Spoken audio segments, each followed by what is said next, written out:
A billionaire, a journalist, a conspiracy that could destroy them both. When Clara Whitman exposed the truth, she signed her own death warrant. The black sedan came without warning, no plates, no mercy. But the man who pulled her from its path wasn't a hero.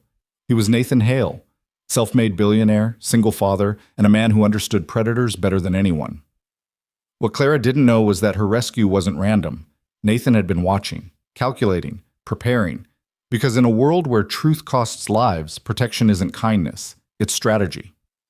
Stay with me until the end. Hit that like button and comment what city you're watching from.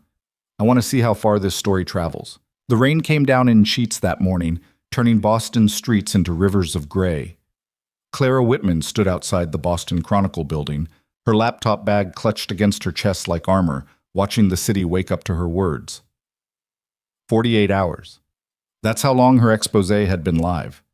48 hours since she'd published 15,000 words of meticulously documented evidence proving that Meridian Pharmaceutical had conducted illegal medical trials on vulnerable populations across 3 continents. 48 hours since she'd named names, posted internal memos, and connected financial trails that led straight to some of the most powerful boardrooms in America. The story had exploded. 7 million views, international coverage, calls for congressional investigations. But Clara wasn't thinking about her success. She was thinking about the man who'd followed her from the subway station. The same man who'd been sitting in the coffee shop across from her apartment building that morning. The same man whose eyes she'd caught in her rearview mirror twice yesterday. Her editor, Marcus, had laughed when she mentioned it. Paranoia comes with the territory, he'd said, leaning back in his chair with the kind of confidence only tenure and corner offices provide. You just took down a multi-billion-dollar corporation, Clara. Of course you're jumpy, but Meridian's lawyers are tied up in damage control. They're not stupid enough to do anything that would make this worse. Clara had wanted to believe him, but Marcus hadn't seen the way the man moved, hadn't noticed the deliberate pattern, the professional distance. She pulled her phone from her pocket, checking the time. 7:43. Her morning meeting with the legal team was in 17 minutes. She needed to cross Boylston Street, grab a coffee, and get her head straight. The traffic light turned red.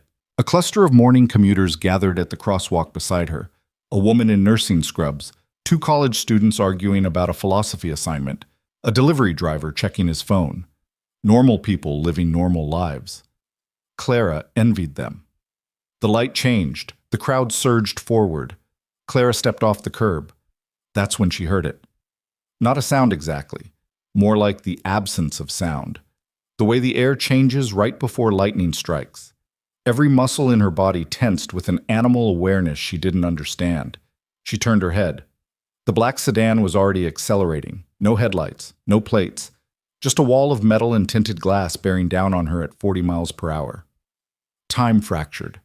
Clara saw the other pedestrians scattering, heard someone scream, felt her own legs refuse to move, frozen in that terrible moment of understanding that comes right before impact. Then a hand closed around her upper arm with bruising force and yanked her backward. The sedan missed her by inches. She felt the heat of its engine, smelled burning rubber as it took the corner too fast and disappeared into traffic. Clara hit the sidewalk hard, her laptop bag skittering across wet concrete. Her ears were ringing. Her heart was trying to punch through her ribs. Someone was holding her, strong arms, steady grip. Don't move yet? The voice was low, controlled. Male. Let your system catch up. Clara's vision cleared enough to focus on the man kneeling beside her. 30s, maybe early 40s. Dark hair pushed back from a face that was all sharp angles and careful control. Expensive suit, but not showy.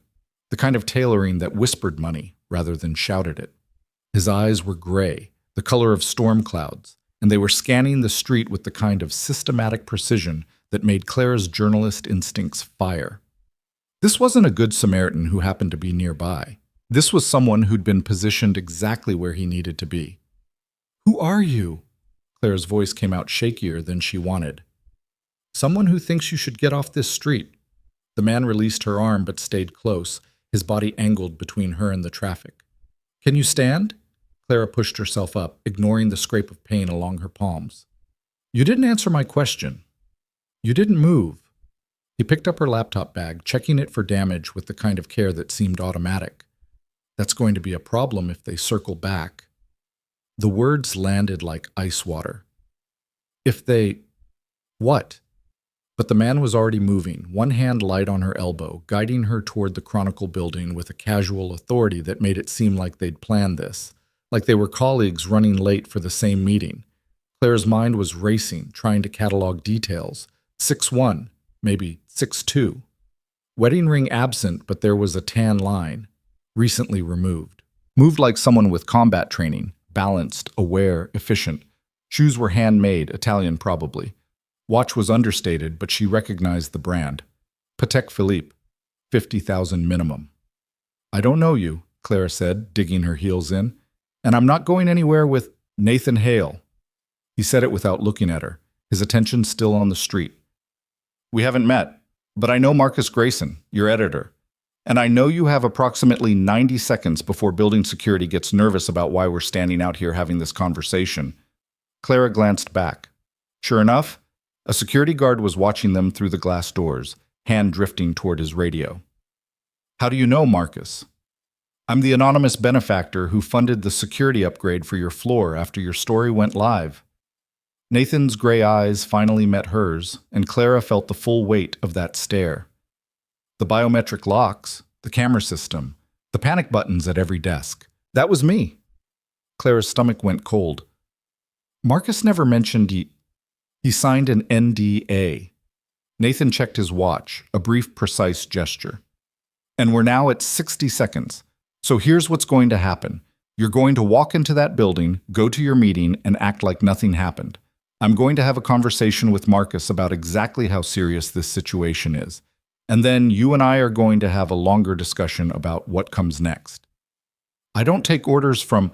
The sedan that tried to kill you 3 minutes ago was a 2023 Lexus ES with dealer plates reported stolen from a lot in Providence yesterday morning.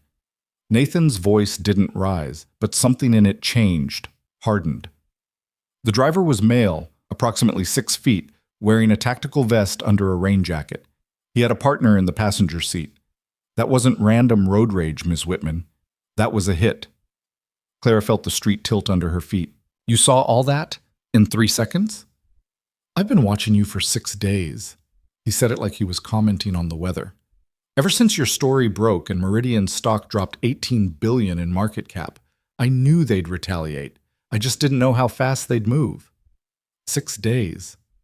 This man, this stranger, had been surveilling her for 6 days. Clara should have been terrified, should have been screaming for security, for police, for anyone. But the journalist in her was putting pieces together. The professional tale she'd spotted, the too convenient timing of building security upgrades, the way Nathan Hale moved, spoke, calculated. You're not just a benefactor, she said quietly. You're… 30 seconds. Nathan glanced at the security guard, then back to Clara. Go inside. We'll talk after your meeting. And Ms. Whitman?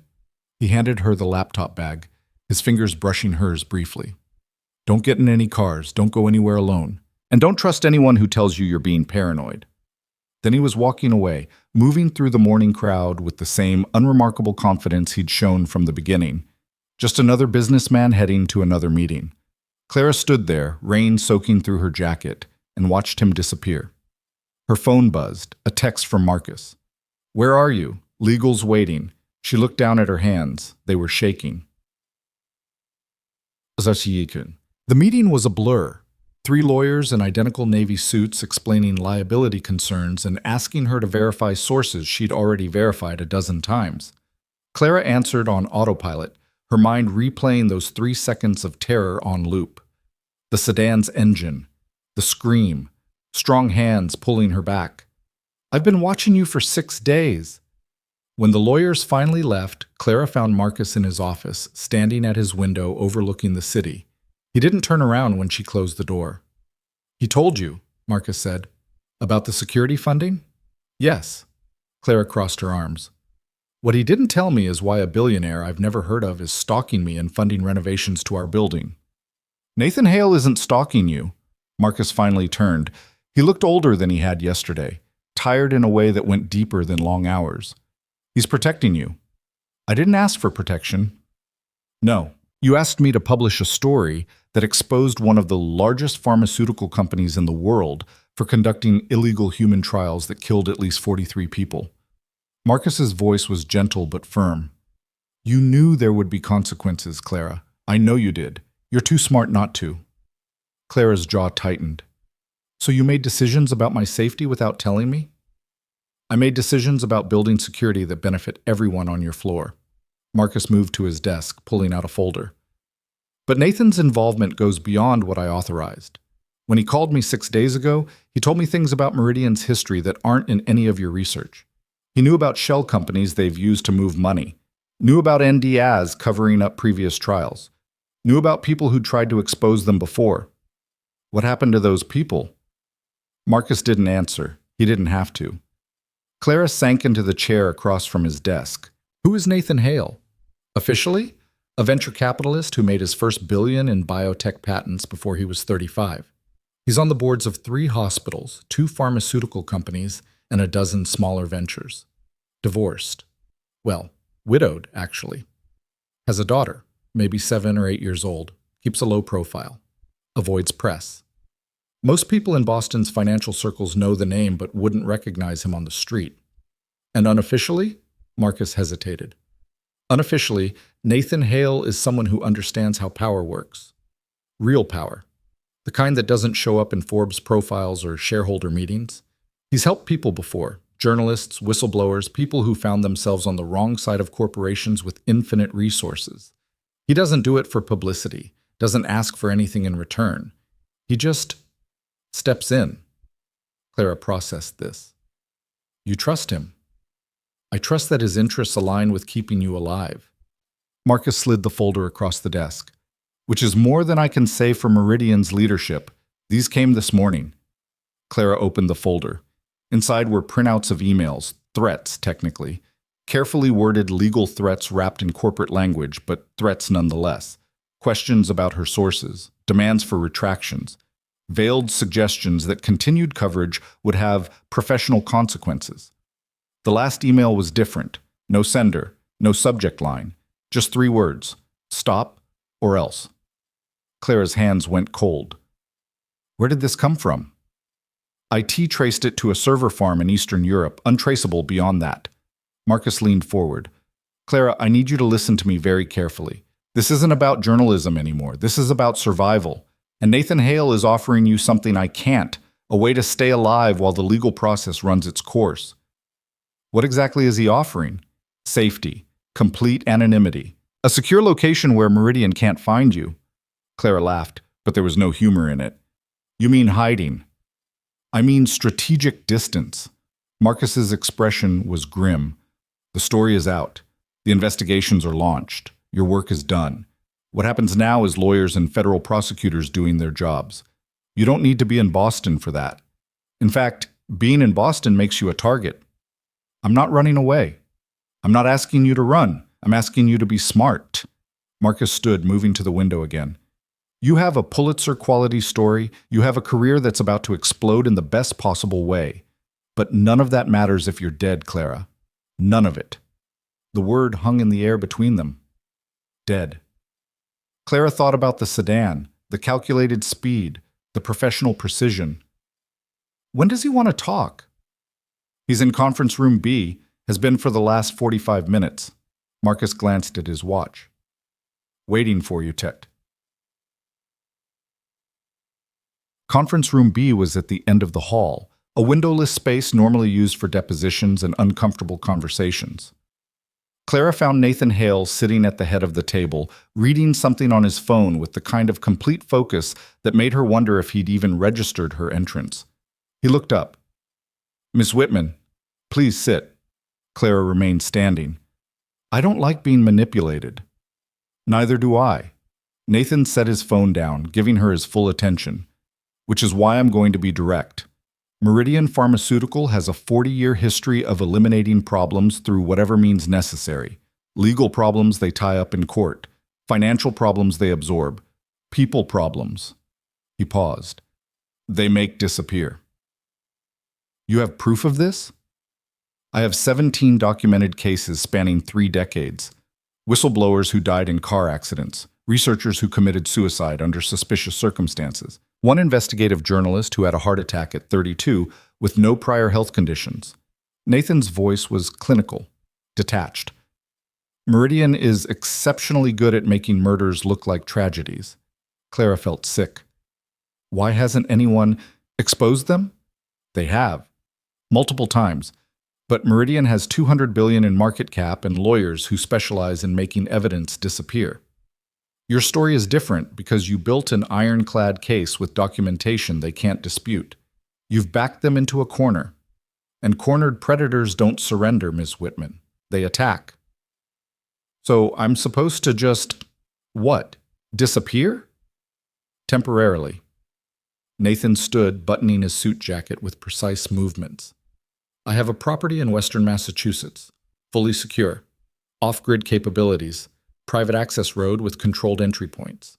You'd have everything you need, internet, workspace, supplies. You could continue your research remotely while remaining completely untraceable. For how long? Weeks, maybe months, until either Meridian's legal situation becomes untenable or federal protection becomes available. Clara laughed again, sharp and bitter. I'm supposed to trust you? A man I met 2 hours ago? A man who's been stalking me for a week? No. Nathan's gray eyes met hers steadily. You're supposed to trust your instincts. The same instincts that told you something was wrong on that street corner. The same instincts that kept you alive this morning. He was right, and Clara hated that he was right. Why do you care? She asked quietly. Really? Why does a billionaire give a damn about one journalist? Something shifted in Nathan's expression. Not quite pain, but close. A shadow of old grief. Because 10 years ago, I knew someone like you. A researcher who discovered that a pharmaceutical company was falsifying trial data. She tried to go public, tried to do the right thing. His voice went quieter. She died 3 days before her testimony. Overdose, officially, but her apartment had been ransacked. Her research was gone, and the company she was going to expose had every motive to silence her. What was her name? It doesn't matter now. Nathan looked away, just for a moment. What matters is that I had the resources to protect her. I had the knowledge, the connections, the money. But I didn't act fast enough, didn't understand how ruthless they could be. And she paid the price for my hesitation. Clara absorbed this. So, I'm your redemption? You're someone who deserves to survive her own courage. Nathan picked up a business card from the table, holding it out to her. I'm not asking you to trust me, Ms. Whitman. I'm asking you to trust yourself. And if your instincts tell you that staying in Boston is suicide, then we should leave within the hour. Clara took the card. Heavy stock, minimal design, just a name and a number. I need time to think. You have until tonight. After that, Meridian will escalate. Nathan moved toward the door, then paused. One more thing. The security upgrades Marcus approved? They're good, but they're not enough. If you stay here, you need to vary your routine completely. Different routes to work, different coffee shops. Never be predictable. And if you see that black sedan again, I run. You call me. Nathan's voice carried absolute certainty. I'll have someone there in 90 seconds, no matter where you are. Then he was gone, leaving Clara alone in the conference room with a business card and a choice she wasn't ready to make. Clara spent the rest of the day trying to pretend everything was normal. She answered emails, verified follow-up leads, scheduled interviews with sources willing to go on record now that the story had broken, but her attention kept drifting to the street below, watching for black sedans that never appeared. At 6:30, Marcus stopped by her desk. Going home? Yeah. Clara shut down her laptop. Long day. Clara. Marcus's hand landed on her desk, gentle but firm. Whatever you decide about Nathan's offer, you know I support you, right? I know. And you know that story, your story, is going to change things, already is changing things. FDA is launching an investigation. 3 Meridian board members resigned this afternoon. You did that. Clara managed a tired smile. We did that. You did the dangerous part. Marcus squeezed her shoulder. Let someone else handle the rest. Clara left the building through the back exit, a habit she'd developed without consciously deciding to. The rain had stopped, but the city still smelled wet, heavy with exhaust and possibility. Her apartment was in Cambridge, a 15-minute subway ride she'd taken 1,000 times. But tonight, she found herself scanning faces, checking over her shoulder, jumping at sudden movements. Paranoia comes with the territory, Marcus had said, but this didn't feel like paranoia. This felt like prey sense, like knowing you're being hunted. Clara made it to her apartment without incident. Third-floor walk-up in a converted brownstone. She locked the door, threw the deadbolt, and leaned against it, finally letting herself breathe. Her phone buzzed. Unknown number. She almost didn't answer, but journalist habits die hard. Hello? Ms. Whitman. The voice was distorted, mechanical. We need to talk about your recent article.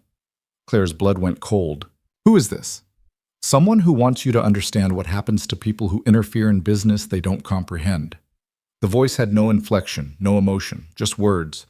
You've made powerful people very unhappy. If you're trying to intimidate me, I'm trying to save your life. The voice cut her off. Print a retraction. Claim your sources were fabricated. Do it within 48 hours, and this goes away. And if I don't? Silence. Then you become another tragic statistic. Journalist found dead in her apartment. Probably suicide. The stress of facing defamation lawsuits can be overwhelming, after all. The call ended. Clara stood frozen, phone clutched in shaking hands, and made her decision. She pulled out Nathan Hale's business card and dialed. He answered on the first ring. Ms. Whitman. They just called me. Clara hated how small her voice sounded. Threatened me. Gave me 48 hours to retract or... I know. I have someone monitoring your phone. They traced the call, but it's bouncing through proxies. Nathan's voice was calm, steady, an anchor in storm. Are you at your apartment? Yes. Pack a bag. Essentials only. I'll have a car there in 20 minutes. Nathan, 20 minutes, Clara. Can you do that? Clara looked around her apartment, at the life she'd built. The books, the photos, the comfortable chaos of a person who'd never expected to run. Yes, she whispered. Good.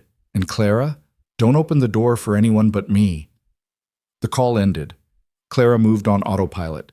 A duffel bag from the closet. Clothes, laptop, chargers, toiletries.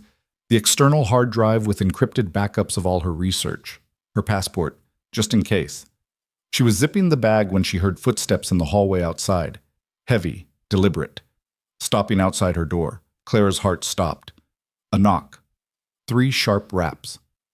Ms. Whitman, building maintenance. We've had reports of a water leak. There was no water leak. Clara had been home for 30 minutes and everything was dry. She grabbed her phone, typing frantically. Someone's outside my door. Nathan's response came instantly. Don't answer, I'm 5 minutes away. Another knock. Harder this time. Ms. Whitman, we need to check your apartment. Building policy. Clara backed away from the door, clutching her phone. The baseball bat she kept in the closet felt miles away. The doorknob rattled, then stopped. Silence. Clara held her breath, counting heartbeats. 10, 20, 30. Her phone buzzed. I'm outside. Black Mercedes. License plate November Tango 7. Clara grabbed her bag and moved to the window, looking down at the street. Sure enough, a black Mercedes sedan was idling at the curb, hazards blinking. She could see Nathan in the driver's seat, phone to his ear. She didn't let herself think, just grabbed her keys and opened the apartment door. The hallway was empty. Clara ran, down 3 flights of stairs, through the building's front entrance, across the sidewalk. Nathan had the passenger door open before she reached the car. She threw her bag in the back and collapsed into the seat. Nathan pulled away from the curb smoothly, no urgency in his movements, just calm, controlled acceleration. There was someone outside my door, Clara gasped, pretending to be maintenance. I know, I saw him leave through the service entrance when I pulled up. White male, 40s, 6 feet, wearing a utility uniform. He got into a gray Ford Explorer with Connecticut plates. Nathan checked his mirrors, changing lanes with surgical precision. I have the plate number. I'll have someone run it. Clara stared at him. You saw all that? I pay attention. Nathan glanced at her briefly. Are you hurt? No, just... Clara pressed her palms against her thighs, trying to stop shaking. This is insane. This is actually insane. Yes, Nathan agreed quietly. It is, but you're safe now. I promise you that. Clara wanted to argue, wanted to point out that she didn't know him, didn't trust him, didn't believe in fairy tales where billionaires rescued journalists. But her apartment door had just been tested by a man who wasn't really from maintenance, and Nathan Hale was the only person who'd answered his phone. So Clara leaned back in the leather seat and watched Boston disappear in the rearview mirror. Whatever came next, there was no going back. The city lights faded behind them as Nathan guided the Mercedes onto Route 2 West, heading toward the mountains.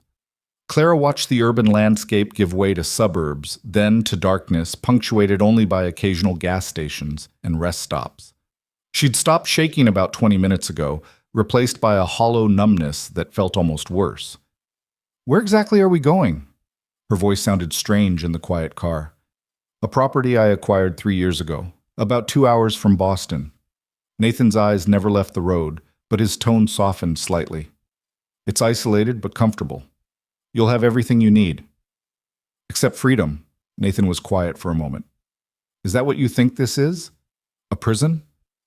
I think it's a cage with better amenities. Clara turned to look at him, studying his profile in the dashboard lights. You're taking me somewhere remote where I'll be completely dependent on you, where no one knows where I am. That's not protection, Nathan. That's control. Control would be making this decision for you. Nathan changed lanes smoothly, passing a slow-moving truck. I gave you a choice. You made it. Some choice. Stay and die, or run with a stranger. I'm not the one who tried to kill you twice in one day. There was an edge to Nathan's voice now, the first crack in his composure. I'm not the one who threatened you on the phone. I'm not the enemy here, Clara. Then what are you? Nathan's jaw tightened. For a long moment, Clara didn't think he'd answer. Then he said quietly, I'm someone who knows what it costs to stay silent when you should speak up. And I'm someone who refuses to let that happen again. Clara thought about the woman he'd mentioned, the researcher who'd died. The person you lost, the one who was going to testify. Who was she? Her name was Dr. Sarah Chen, biochemist, brilliant mind. She worked for Helix Pharmaceuticals and discovered they were manipulating trial data to hide cardiac side effects in a diabetes medication. Nathan's voice went distant, clinical. She had documentation, proof. She contacted the FDA, hired a lawyer, did everything right. And 3 days before her deposition, she was found dead in her apartment. I'm sorry. Don't be sorry. Be alive. Nathan glanced at her briefly. Sarah made the mistake of trusting the system to protect her. She believed that doing the right thing would be enough. It wasn't. Clara absorbed this. So you've been, what, playing vigilante ever since? I've been using my resources to fill gaps the system can't. Nathan took an exit onto a smaller highway, heading into darker territory. When someone with proof of corporate corruption needs protection, I provide it. When whistleblowers need legal representation they can't afford, I fund it. When journalists expose dangerous truths, I make sure they survive long enough to see justice done. How many people have you helped? Enough to know that Meridian won't stop until you're either dead or discredited. Nathan's hands tightened on the steering wheel. They have too much at stake. Your story exposed illegal trials that killed 43 people. But that's just what you could prove. The real number is probably closer to 200, maybe more. Clara felt sick. She'd known the trials were deadly, but 200 people. How do you know that? Because I've been investigating Meridian for 8 years. Nathan's voice was matter-of-fact. Ever since Sarah died, I've been building a case, following their money trails, tracking their shell companies, documenting patterns. I have financial records that show Meridian funneling money into offshore accounts. I have testimony from former employees who signed NDAs but are willing to talk under protection. I have everything except the one thing that matters most. What's that? A smoking gun. Hard evidence of criminal intent at the executive level. Nathan glanced at her. That's what your story provided. You connected the trials directly to C-suite decisions. You proved knowledge and authorization. That's why they want you gone. Clara processed this. You've been investigating them for 8 years and you didn't publish anything yourself? I'm not a journalist. I don't have your credibility or your platform. Nathan took another turn, this one onto a road so dark Clara could barely see beyond the headlights. And I've learned that exposing corruption requires more than evidence.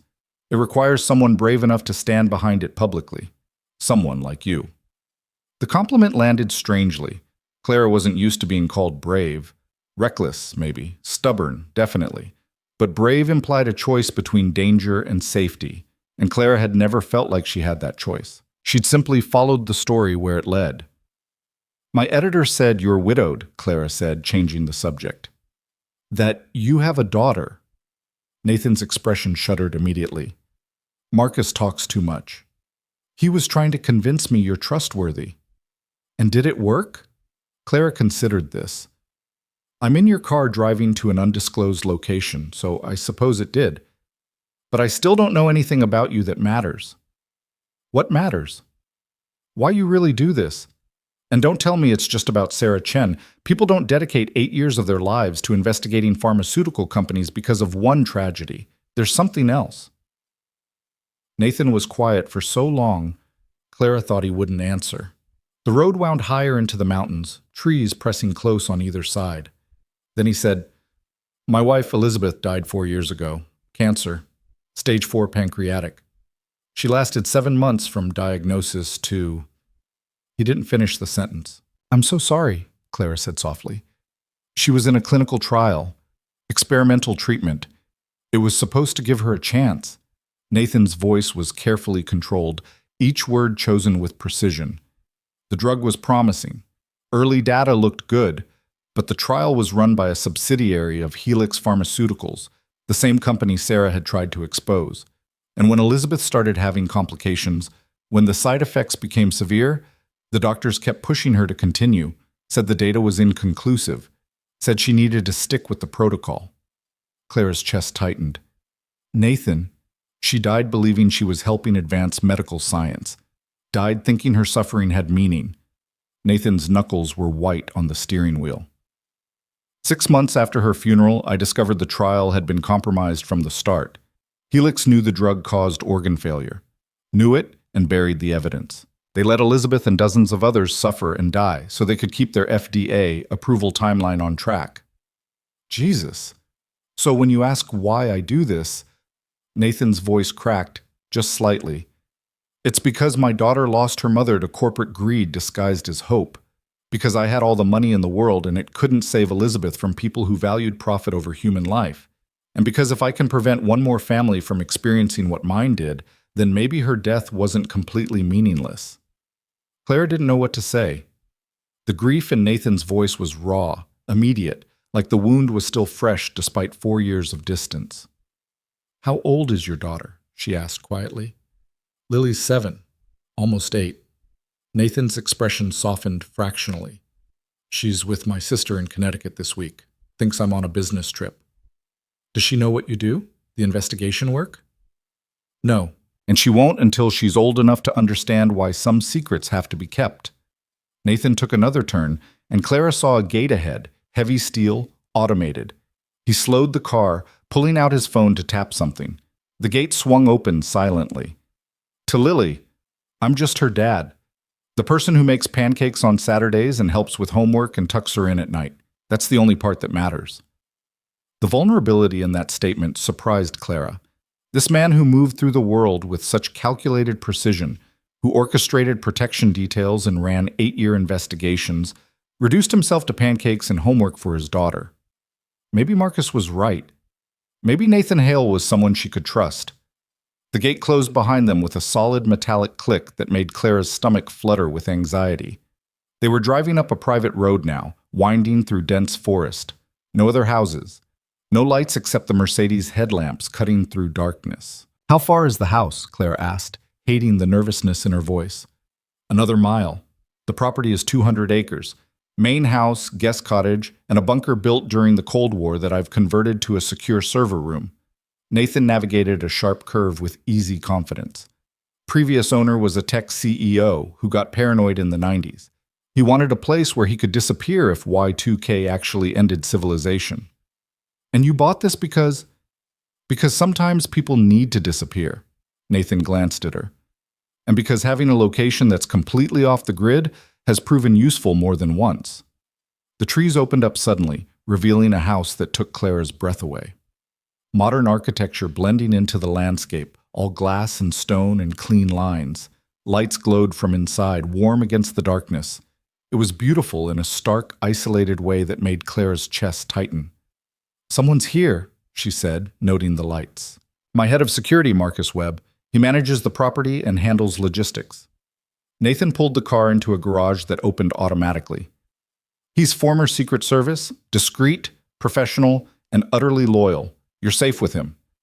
The garage door closed behind them with the same heavy finality as the gate.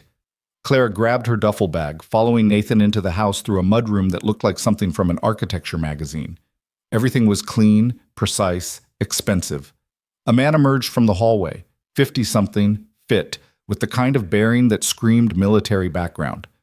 "Mr. Hale, Ms. Whitman, welcome." "Marcus, this is Clara. Clara, Marcus Webb." Nathan shrugged out of his suit jacket, suddenly looking more human. "Any issues?" "Perimeter's clear, security systems active. I've stocked the kitchen and prepared the guest suite." Marcus's eyes assessed Clara with professional detachment. "Ms. Whitman, I'll need your phone. We'll need to swap it for a secure device." Clara instinctively clutched her phone. "Why?" "Because your current phone is trackable.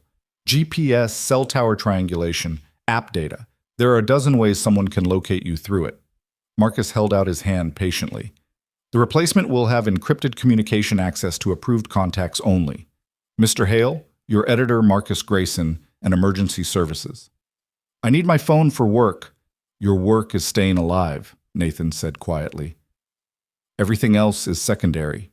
Clara wanted to argue, wanted to point out that her phone contained sources, notes, contacts crucial to her investigation, but Nathan's expression was implacable, and Marcus Webb looked like he'd stood in this mudroom waiting for phones 100 times before. She handed it over. Marcus gave her a replacement. Identical model, clean interface. "Your number's the same. Contacts from your approved list have been transferred. Everything else is locked down." "How did you get my contacts?" "I've had access to your phone's cloud backup since yesterday," Nathan said matter-of-factly. "Along with your laptop, your email, and your research files. I needed to know what Meridian might know about you." Clara's anger flared hot and immediate. "You hacked me?" "I protected you." Nathan's voice remained calm. "And if you want to be angry about privacy invasion, fine. Be angry, but do it from somewhere safe instead of from a morgue." "You had no right. I had every right the moment you became a target."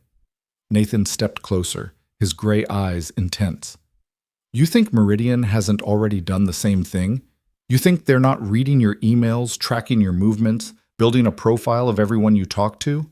I'm not your enemy, Clara, but I'm also not going to apologize for doing what's necessary to keep you alive." They stared at each other, tension crackling in the expensive silence of the mudroom. Marcus coughed quietly. "I'll show Miss Whitman to her suite," he said diplomatically. Clara broke eye contact first, grabbing her bag. "Fine. Show me." The guest suite was on the second floor, a space that managed to be both luxurious and impersonal. King bed with high thread count sheets, ensuite bathroom with a rainfall shower, desk with a lamp and charging station, windows that looked out onto darkness and trees. "There's a panic button by the bed and another in the bathroom," Marcus explained, pointing to small black devices mounted on the walls. "Press either one and I'll be here in under 30 seconds. Kitchen's stocked. Help yourself to anything. Wi-Fi password is on the desk. Security code for the house is 4782, but you shouldn't need it. Doors auto-lock and only open from inside without the code." "So I'm locked in." "You're protected." Marcus's expression softened slightly. "I know this feels restrictive, Ms. Whitman, but Mr. Hale's protocols exist for good reasons. People he's protected using these methods have a 100% survival rate." "How many people?" 17, over 8 years. Journalists, whistleblowers, researchers, all of them alive because they trusted the process. Marcus moved to the door. "Get some rest. Things will seem less overwhelming in the morning." He left, closing the door with a soft click. Clara stood in the center of the room, suddenly exhausted. The adrenaline that had carried her through the last 12 hours was draining away. leaving her hollow and shaky. She checked her new phone. One message from Nathan. I know you're angry. You have every right to be, but you're safe here. That's what matters. Clara didn't respond. She set the phone down, stripped off her clothes, and stepped into the shower. The hot water felt like forgiveness, washing away the terror of the black sedan, the threat on the phone, the man outside her apartment door. When she finally emerged, wrapped in the softest towel she'd ever felt, she found a tray outside her door. Soup, bread, cheese, fruit, a bottle of wine, a note in handwriting she didn't recognize. Thought you might be hungry. N. Despite everything, Clara smiled. She ate sitting on the bed, scrolling through the limited contacts on her new phone. Marcus Grayson, Nathan Hale, Marcus Webb, Emergency Services. That was it.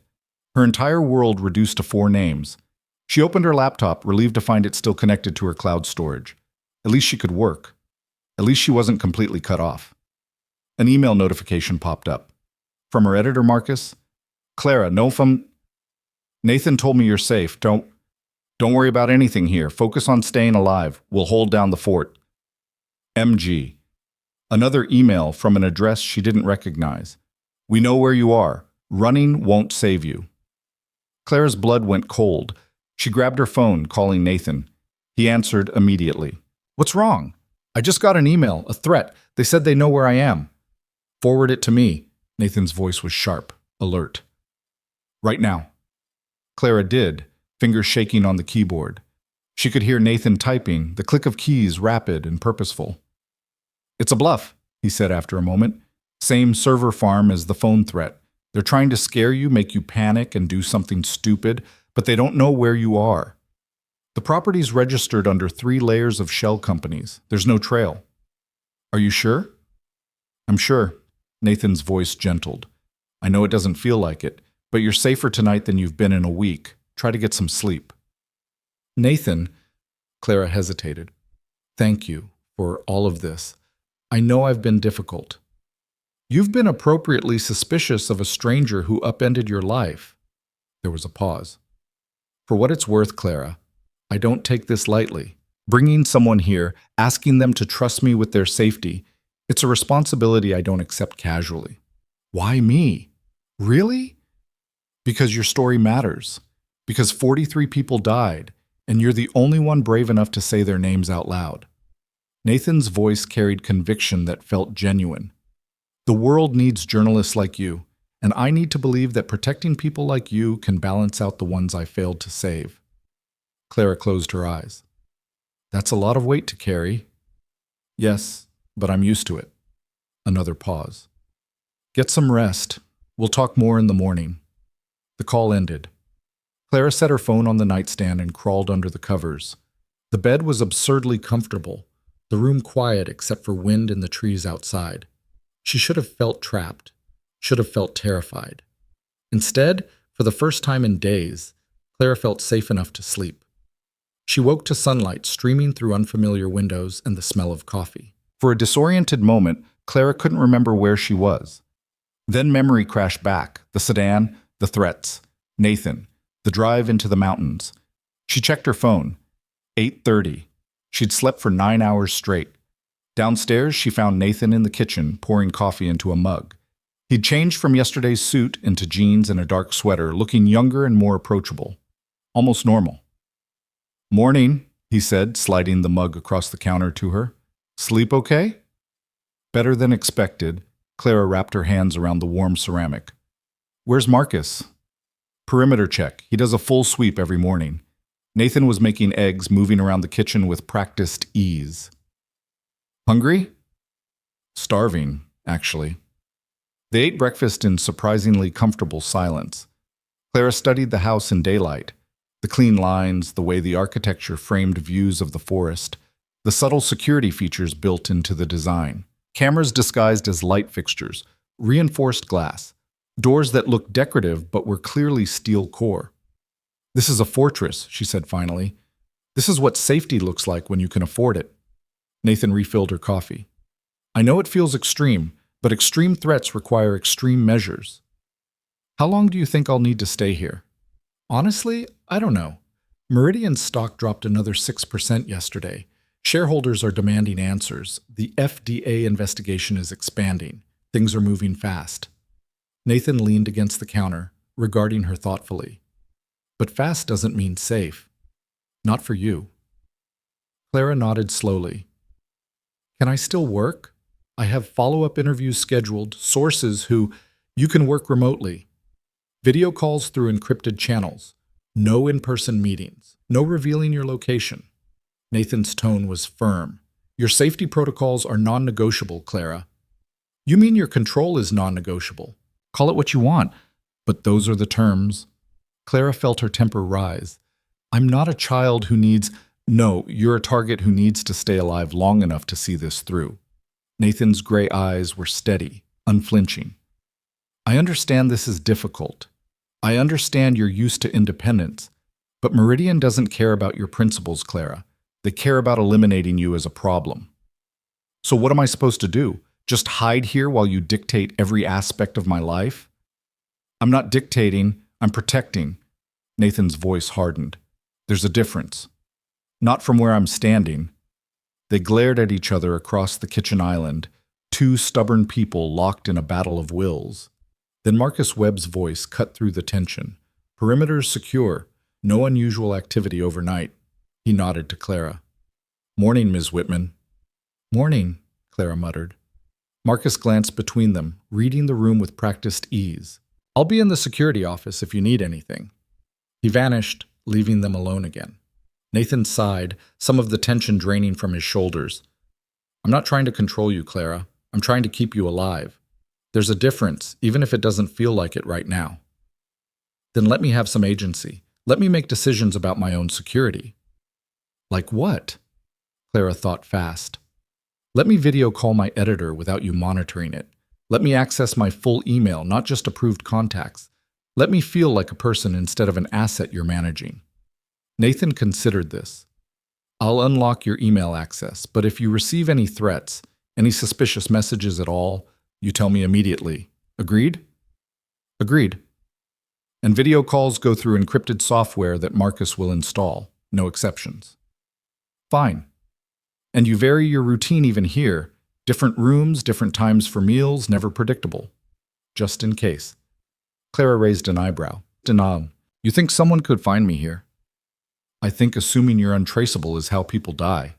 Nathan's voice was grim. Paranoia kept 17 people alive, Clara. Pride killed dozens more. He had a point, damn him. Okay, Clara said quietly.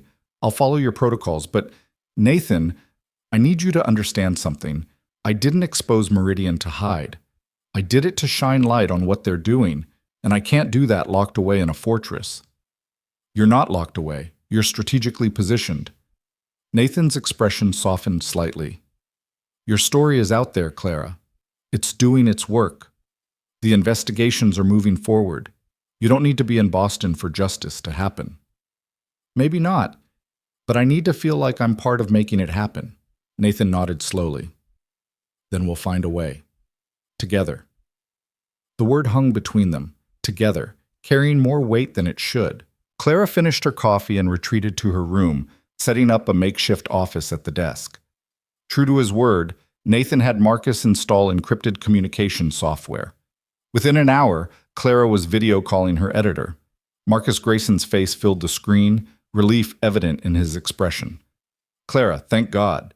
How are you holding up? I'm fine. Safe, bored out of my mind, but safe. Clara managed a smile. What's happening there? Chaos. Good chaos. Marcus leaned back in his chair. The FDA's investigation expanded to include 3 other Meridian trials. Congressional hearings are scheduled for next month. 6 more former employees came forward with testimony. Your story opened the floodgates. Pride swelled in Clara's chest. That's amazing. It is. But Clara, Marcus's expression turned serious. Meridian's lawyers filed a defamation suit this morning. Against you, the Chronicle, and unnamed sources. It's bullshit, obviously, but it's aggressive bullshit. They're trying to intimidate everyone involved.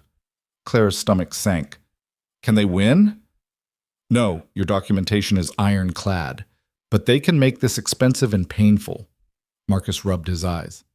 Legal's handling it. You don't need to worry about that right now. Just stay where you are and stay safe. They talked for another 30 minutes about sources, follow-up angles, the media firestorm. Clara felt herself relaxing into familiar rhythms.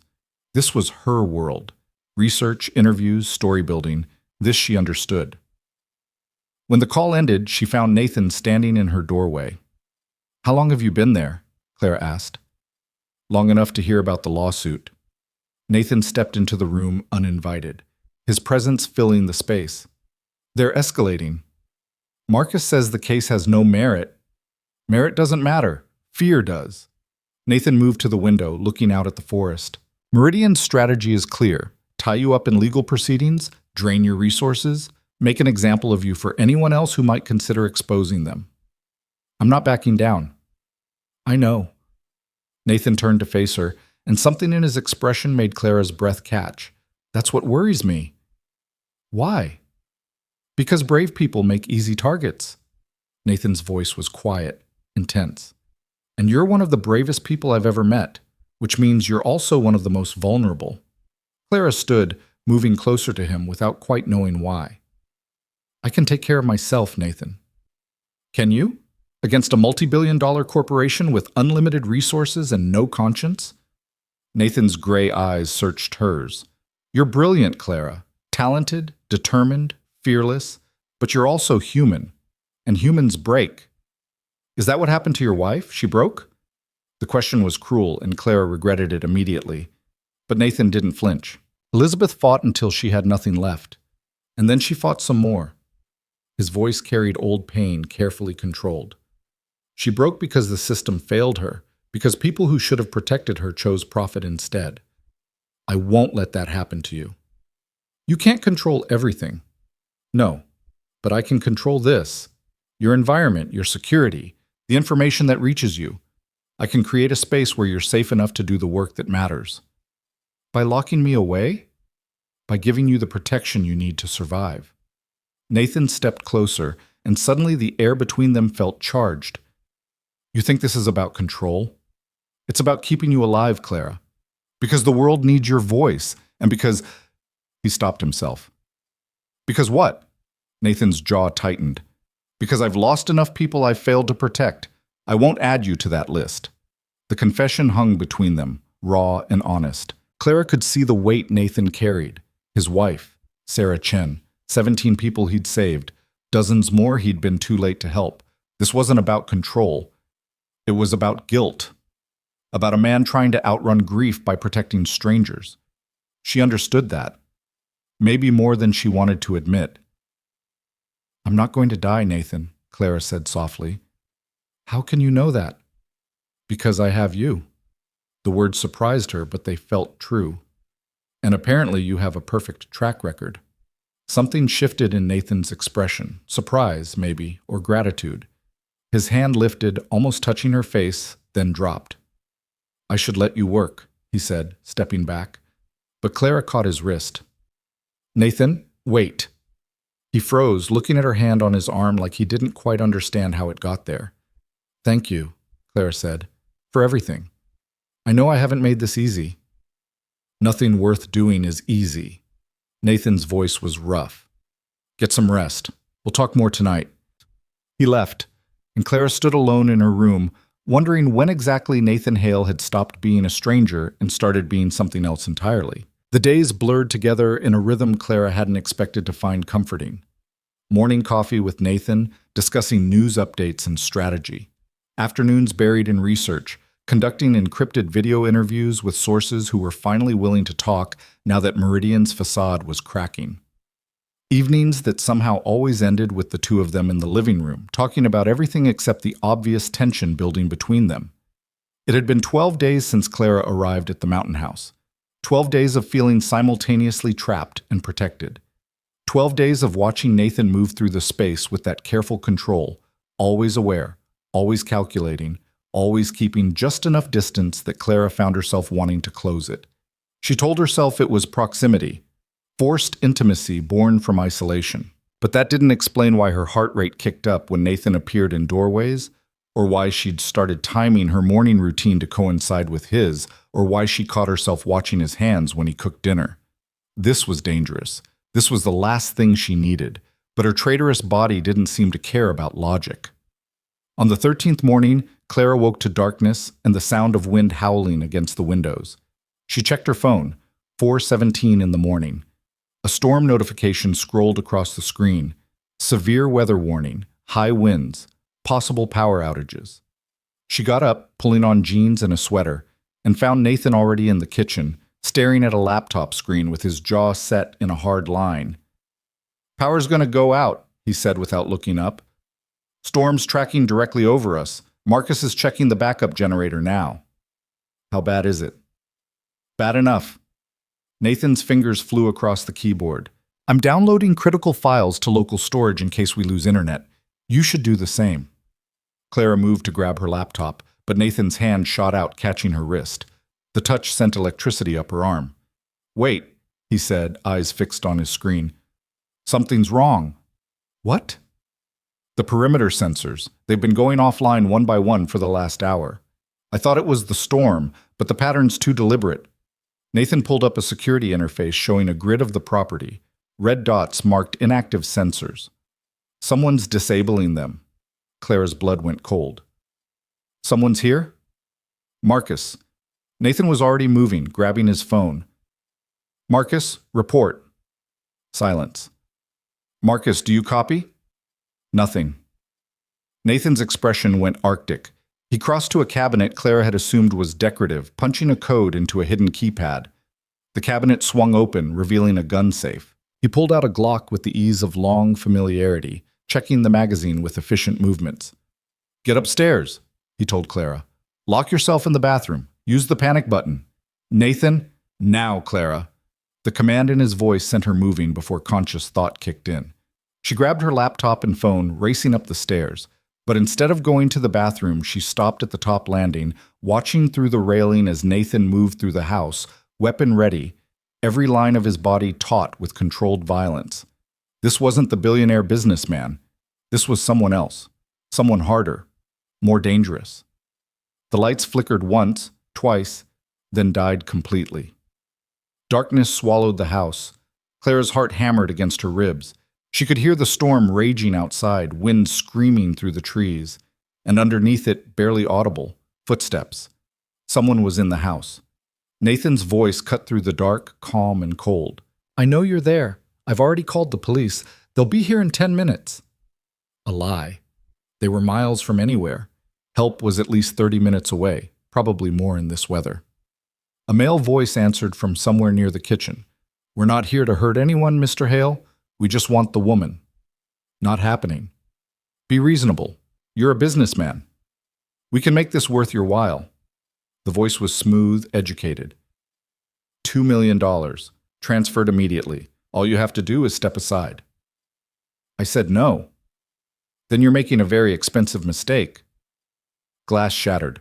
Clara bit back a scream as she heard sounds of struggle, bodies colliding, something heavy hitting the floor. A gunshot cracked through the air, deafeningly loud in the confined space. Then silence. Clara's hand shook as she fumbled with her phone, trying to see in the dark. She needed to call for help, needed to... Hands grabbed her from behind. She tried to scream, but a palm clamped over her mouth, cutting off sound.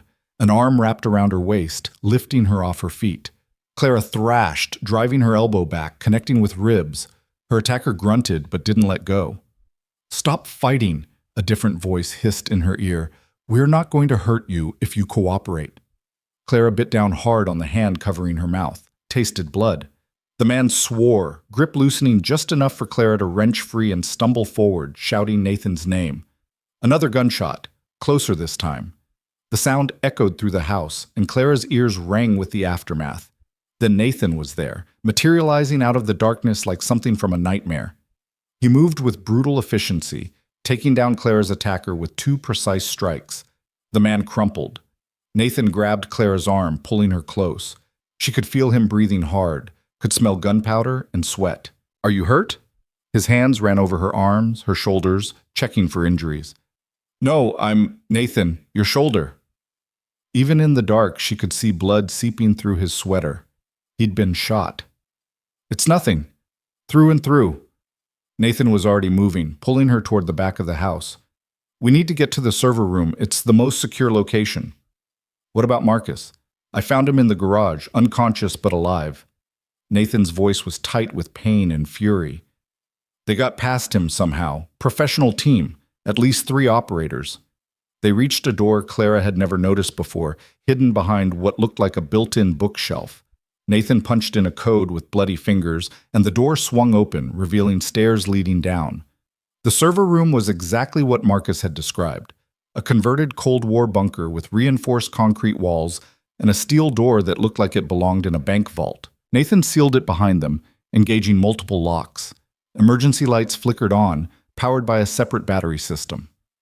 The space was surprisingly large, filled with server racks and equipment Clara didn't recognize. Nathan moved to a control panel, pulling up security feeds. 3 confirmed intruders, he said, studying the screens. 2 down, 1 still active. He's searching the house. Clara watched over his shoulder as a figure in tactical gear moved through the darkness upstairs, clearly equipped with night vision. He's heading for my room. Let him. He won't find anything useful. Nathan pulled out his phone, grimacing at the pain in his shoulder. And the police are actually on the way now. I triggered the silent alarm when the first sensor went down. How long? 20 minutes. Maybe 15 if they push it. Nathan leaned against the console, suddenly looking exhausted. Blood continued to seep from his shoulder, staining his sweater black in the dim light. Clara moved without thinking, pulling off her own sweater to press against the wound. Nathan hissed, but didn't pull away. You need a hospital, Clara said. I need to keep you alive. Nathan's hand covered hers, holding the makeshift bandage in place. That's all that matters. That's insane. You're bleeding. And you're safe. Those are the priorities. Nathan's gray eyes met hers, intense and unwavering. I told you I wouldn't let anything happen to you. I meant it. Even if it means getting shot. Especially then. They were close enough that Clara could see flecks of darker gray in his eyes, could count the days of stubble on his jaw, could feel the heat of his body despite the cold bunker air. The adrenaline singing through her veins was transforming into something else, something that made her hyper-aware of every point of contact between them. Why? She whispered. Why does this matter so much to you? Nathan's jaw tightened. For a moment, Clara thought he wouldn't answer. Then he said, quietly, because I'm tired of losing people. Because you walked into my life and reminded me that some things are worth fighting for. Because when I look at you, I don't see an asset to protect. I see someone who makes me feel like maybe I'm not completely broken. The confession hung between them, raw and honest. Clara's breath caught. Nathan! The lights flickered. On the security monitors, the remaining intruder was descending the main stairs, moving with clear purpose toward the hidden door. He knows, Nathan said, tension flooding back into his voice. Somehow he knows about the bunker. How is that possible? I don't know, but it doesn't matter. Nathan moved to the steel door, checking the locks.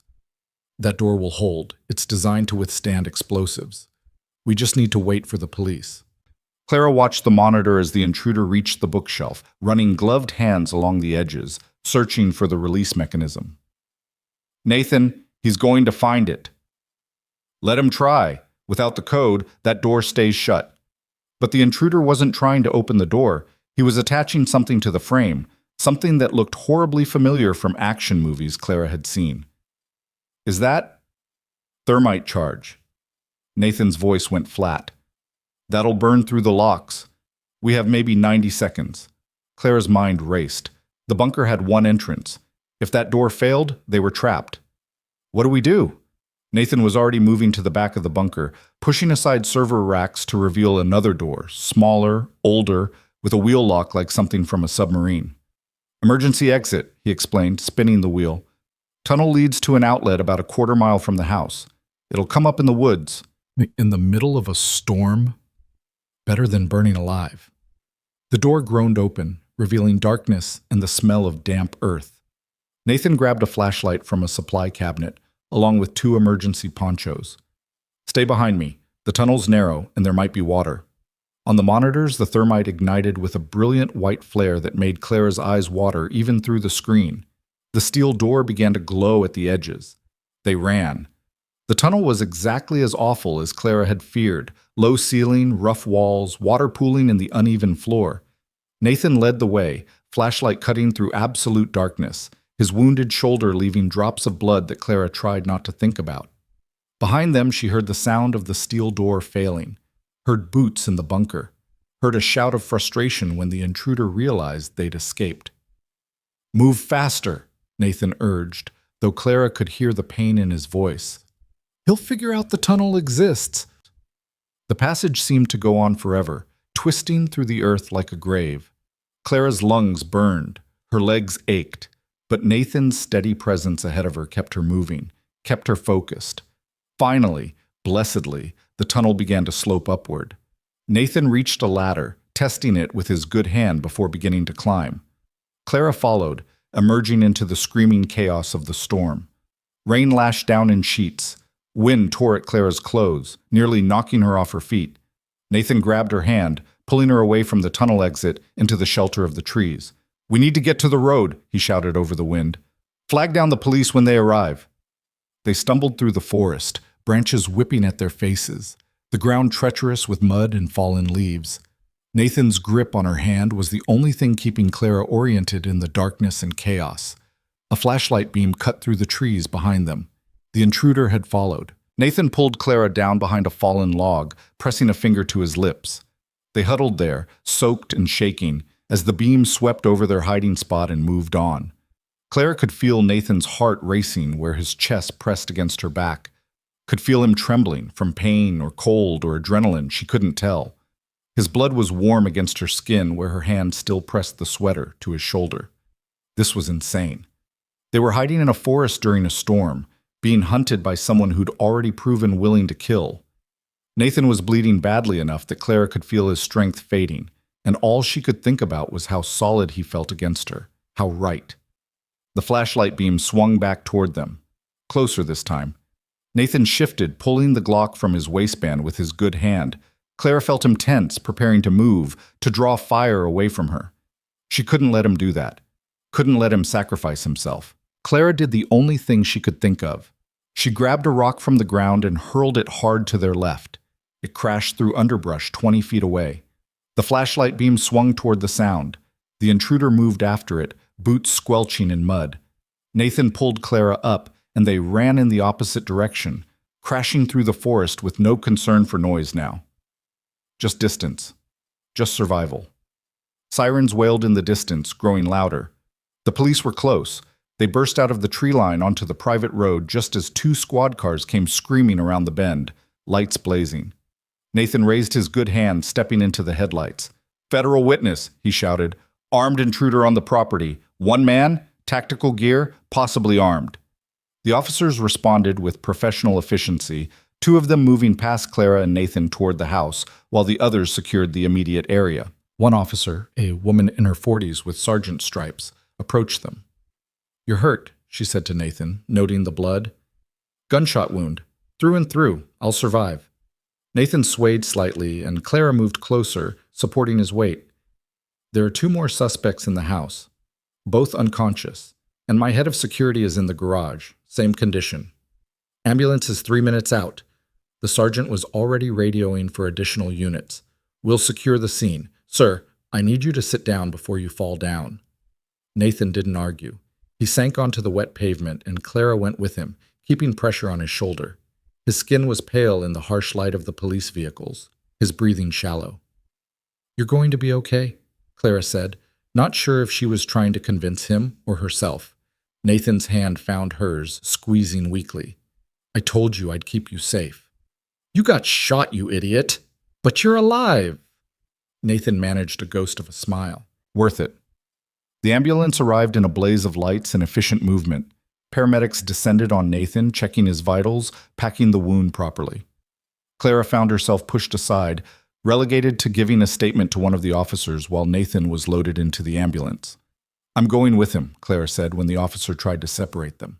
"Ma'am, we need to secure the scene and get your statement. Then you can do it at the hospital." Claire's voice carried an edge of steel she didn't know she possessed. But I'm not leaving him. The officer looked at her sergeant, who shrugged. Let her go. We know where to find her. Clara climbed into the ambulance, taking Nathan's hand again as the doors closed.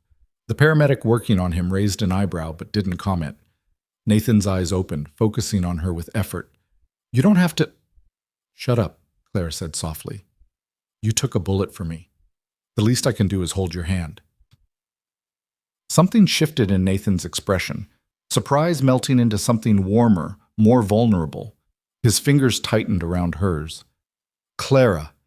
His voice was rough, uncertain in a way she'd never heard before. When we get through this, when you're safe and Meridian's buried and you can go back to your life, Nathan, don't! I need to say this. He pulled her hand to his chest, over his heart. She could feel it beating, strong and steady despite the blood loss. You walked into my life and reminded me that I'm not just a man playing chess with criminals, that I can feel something beyond guilt and responsibility, that maybe I deserve... He stopped, jaw clenching against pain or emotion. Clara couldn't tell which. Deserve what? She whispered. Nathan's eyes met hers, gray and storm-dark and full of something that made Clara's breath catch. You. Even though I have no right to want that, even though you should run from me the second this is over, even though I'm a broken widower with more baggage than anyone should have to carry. Claire's heart was doing complicated things in her chest. This was the wrong time, the wrong place. Nathan was bleeding in an ambulance, and they were still being hunted, and this was the absolute worst moment for her to realize that what she felt wasn't just gratitude or proximity or adrenaline. It was real. You're not broken, she said, her free hand coming up to touch his face. His stubble was rough against her palm. You're just someone who loved too much and lost too much, and is trying so damn hard to make sure it doesn't happen again. That doesn't mean I'm not dangerous to care about. Maybe I'm okay with dangerous. Clara leaned closer until their faces were inches apart. Maybe I've been okay with dangerous since the moment you pulled me out of that sedan's path. Nathan's hand came up to cup her cheek, thumb brushing away rain or tears. She wasn't sure which. This is a terrible idea. Probably. You deserve better. Someone whole, someone who doesn't carry around the ghosts of everyone he's failed. I don't want someone else. Claire's voice was steady, certain. I want you. Ghosts and all. Nathan made a sound that might have been a laugh or a sob. Then he pulled her down and kissed her. It wasn't gentle. It was desperate and fierce, and tasted like rain and blood and truth. Claire kissed him back with all the pent-up tension of 13 days, all the fear of the last few hours, all the feelings she'd been trying so hard not to acknowledge. The paramedic cleared his throat. Folks, I need access to my patient. They broke apart, both breathing hard. Nathan's eyes were dark, intense, locked on Claire's face like she was the only thing anchoring him to consciousness. We're going to talk about this, he said. Yes. When I'm not bleeding. Definitely when you're not bleeding. Clara, Nathan's voice cracked slightly. If something had happened to you tonight, but it didn't, because you were there. Clara pressed a kiss to his forehead, gentle this time. You kept me safe, just like you promised. At what cost? A cost you chose to pay. Clara settled back, still holding his hand. And one I'd never ask you to pay again. But Nathan, I'm glad you did. I'm glad you're the kind of person who stands between danger and the people who need protecting, even if it scares the hell out of me. Nathan closed his eyes, exhaustion finally claiming him. But his hand stayed locked around Clara's, and the small smile on his lips told her everything she needed to know. They arrived at the hospital in a controlled chaos of medical personnel and security protocols. Nathan was whisked away to surgery, leaving Clara in a private waiting room with a state trooper standing guard and too many thoughts spinning through her head. She'd kissed Nathan Hale, had confessed feelings she hadn't even fully acknowledged to herself, had crossed a line that probably should have remained uncrossed, and she didn't regret a second of it. Marcus Webb appeared an hour later, sporting a spectacular bruise on the side of his head, but otherwise intact. Ms. Whitman, they tell me you and Mr. Hale had quite an evening. That's one way to put it. Clara stood, suddenly exhausted. Are you okay? Concussed but functional. I'm more concerned about Nathan. Marcus's expression was grim. I failed him tonight. Let those bastards get past me. They were professionals. You couldn't have... It's my job to anticipate professionals. Marcus sank into a chair, rubbing his head. Do we know who they were? Not yet. Police are processing the scene. 2 suspects in custody, 1 at large. Clara hesitated. Marcus, how did they know about the bunker? That's the question that's been bothering me too. Marcus pulled out his phone, scrolling through something. That information was classified. Only 3 people knew that escape tunnel existed. Me, Nathan, and the contractor who built it 10 years ago.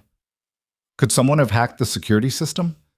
Maybe, but more likely someone talked. Marcus looked up, his expression dark. Which means we have a leak, and until we find it, nowhere is safe.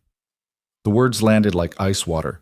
Clara had thought the mountain house was her fortress, her sanctuary, but if Meridian could find her there, they could find her anywhere.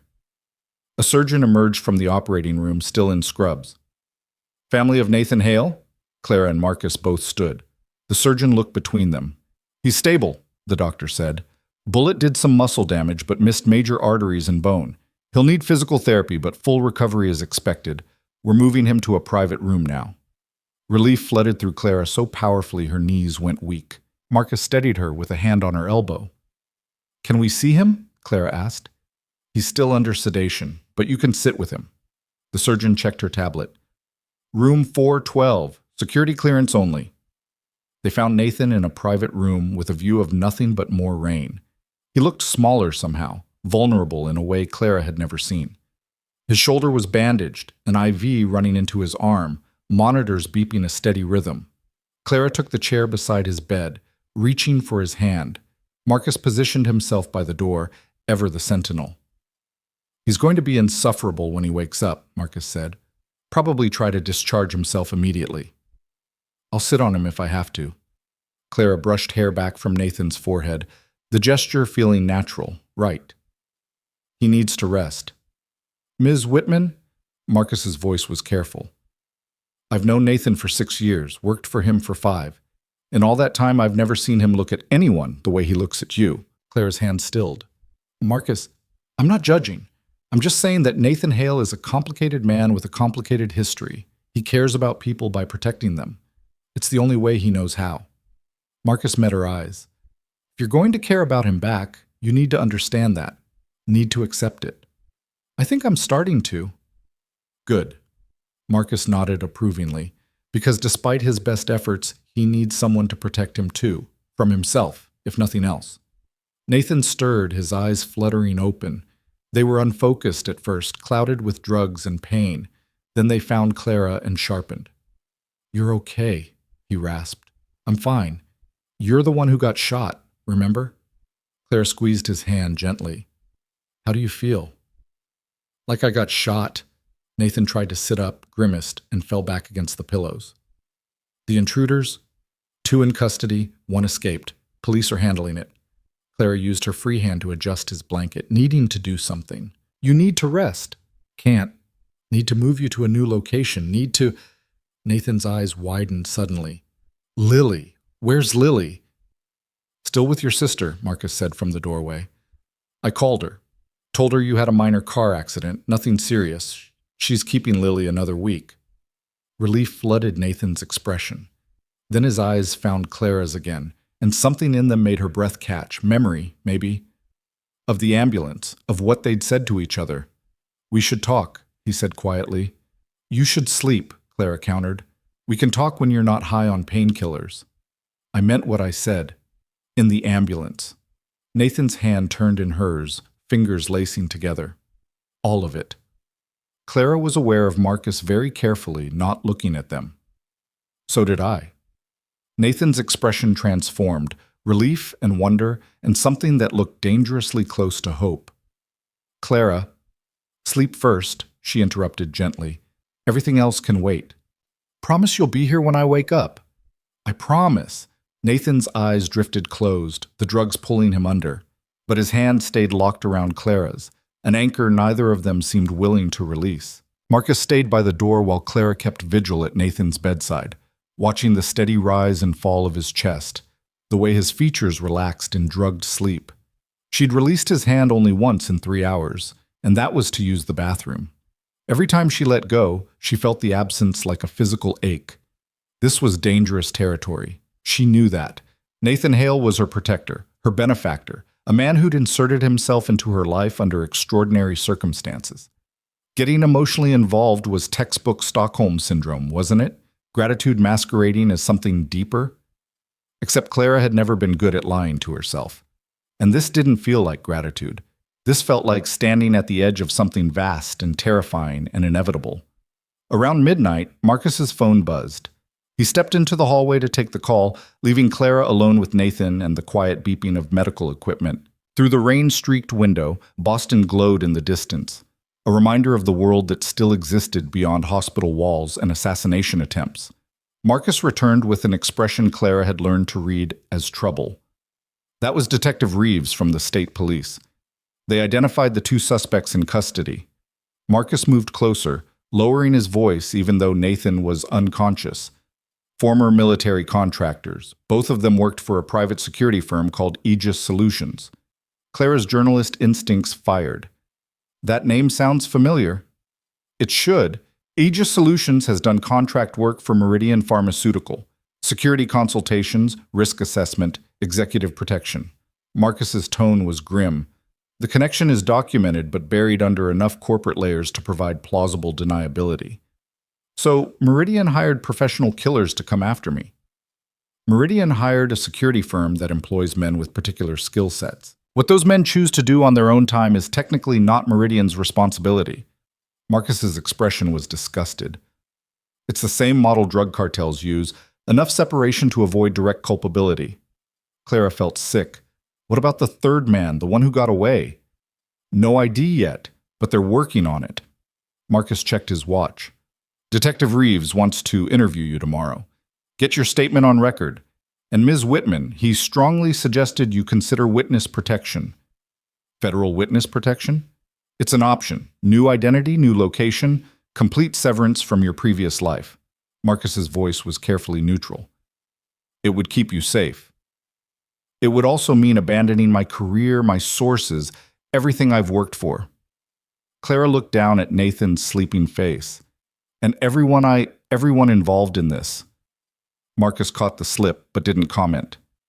The alternative is staying in play, continuing to be a target until Meridian's leadership is arrested or their legal situation becomes untenable. How long would that take? Months? Maybe longer? Marcus moved to the window, looking out at the rain. Federal cases move slowly, especially against corporations with unlimited legal resources. You'd be looking at a prolonged period of vulnerability. Clara's hand tightened around Nathan's. She'd built her entire adult life around her career, around the pursuit of truth. Walking away from that felt like surrender. But the memory of gunfire in the darkness, of Nathan bleeding because he'd stood between her and danger, made the cost of staying suddenly very real. Nathan's fingers twitched in hers. His eyes opened, clearer now than before. "You're still here," he murmured. "I promised, didn't I?" Clara managed a smile. "How are you feeling?" "Like I got shot and then pumped full of enough drugs to tranquilize a horse."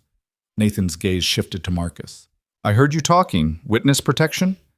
"Detective Reeves's suggestion," Marcus confirmed. "Given tonight's events, it's worth considering." "No." Nathan's voice was sharp despite the pain medication. "Clara's not disappearing into WITSEC." "It's not your decision," Clara said quietly. Nathan's eyes snapped back to her, suddenly intense. "You're actually considering it?" "I'm considering all my options, which is what any rational person would do after being attacked by professional killers." Clara kept her voice gentle but firm. "Nathan, I can't keep living like this, looking over my shoulder, putting other people in danger. You could have died tonight." "But I didn't. This time. What about next time? Or the time after that?" Clara pulled her hand free, needing space to think. "How many times am I supposed to watch you bleed before I admit that maybe staying is selfish?" "Staying is brave. Running is—" "Survival," Clara interrupted. "It's survival, Nathan, and there's no shame in choosing to live." The words hung between them, heavy with implications neither wanted to examine too closely. Marcus cleared his throat. "I'll give you two some privacy," he said, slipping out the door. Silence filled the room. Clara could feel Nathan watching her, could sense the wheels turning behind his eyes, even through the pain medication. "I don't want you to go," he said finally, simply. "I know. But I also won't ask you to stay if leaving keeps you safer." Nathan's jaw tightened, "even if it means never seeing you again."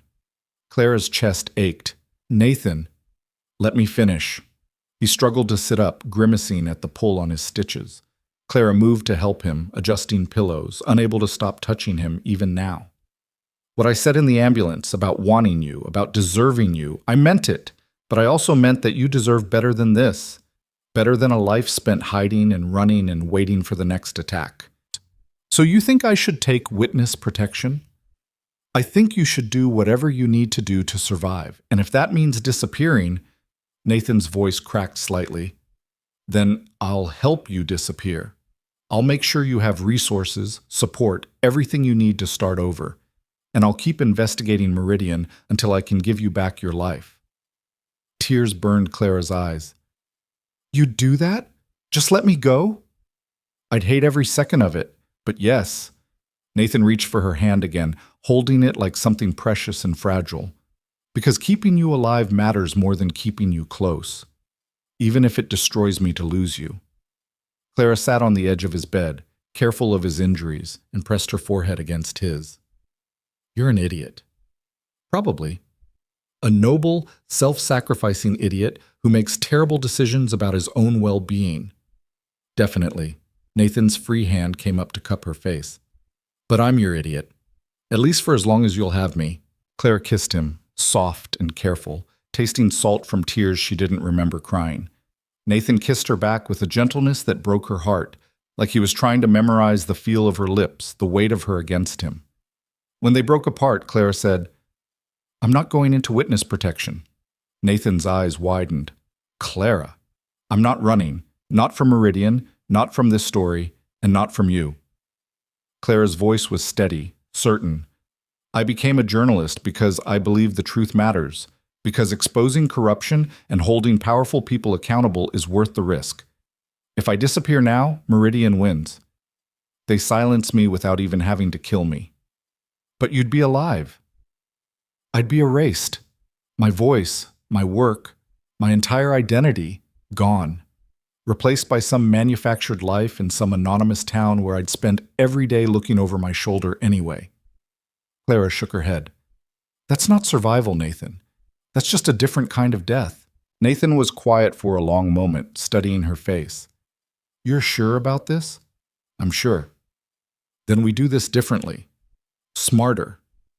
Nathan's expression shifted into something Clara recognized, the strategic mind that had kept 17 people alive over 8 years. No more hiding in isolated safe houses. No more reactive security. We go on offense. What does that mean?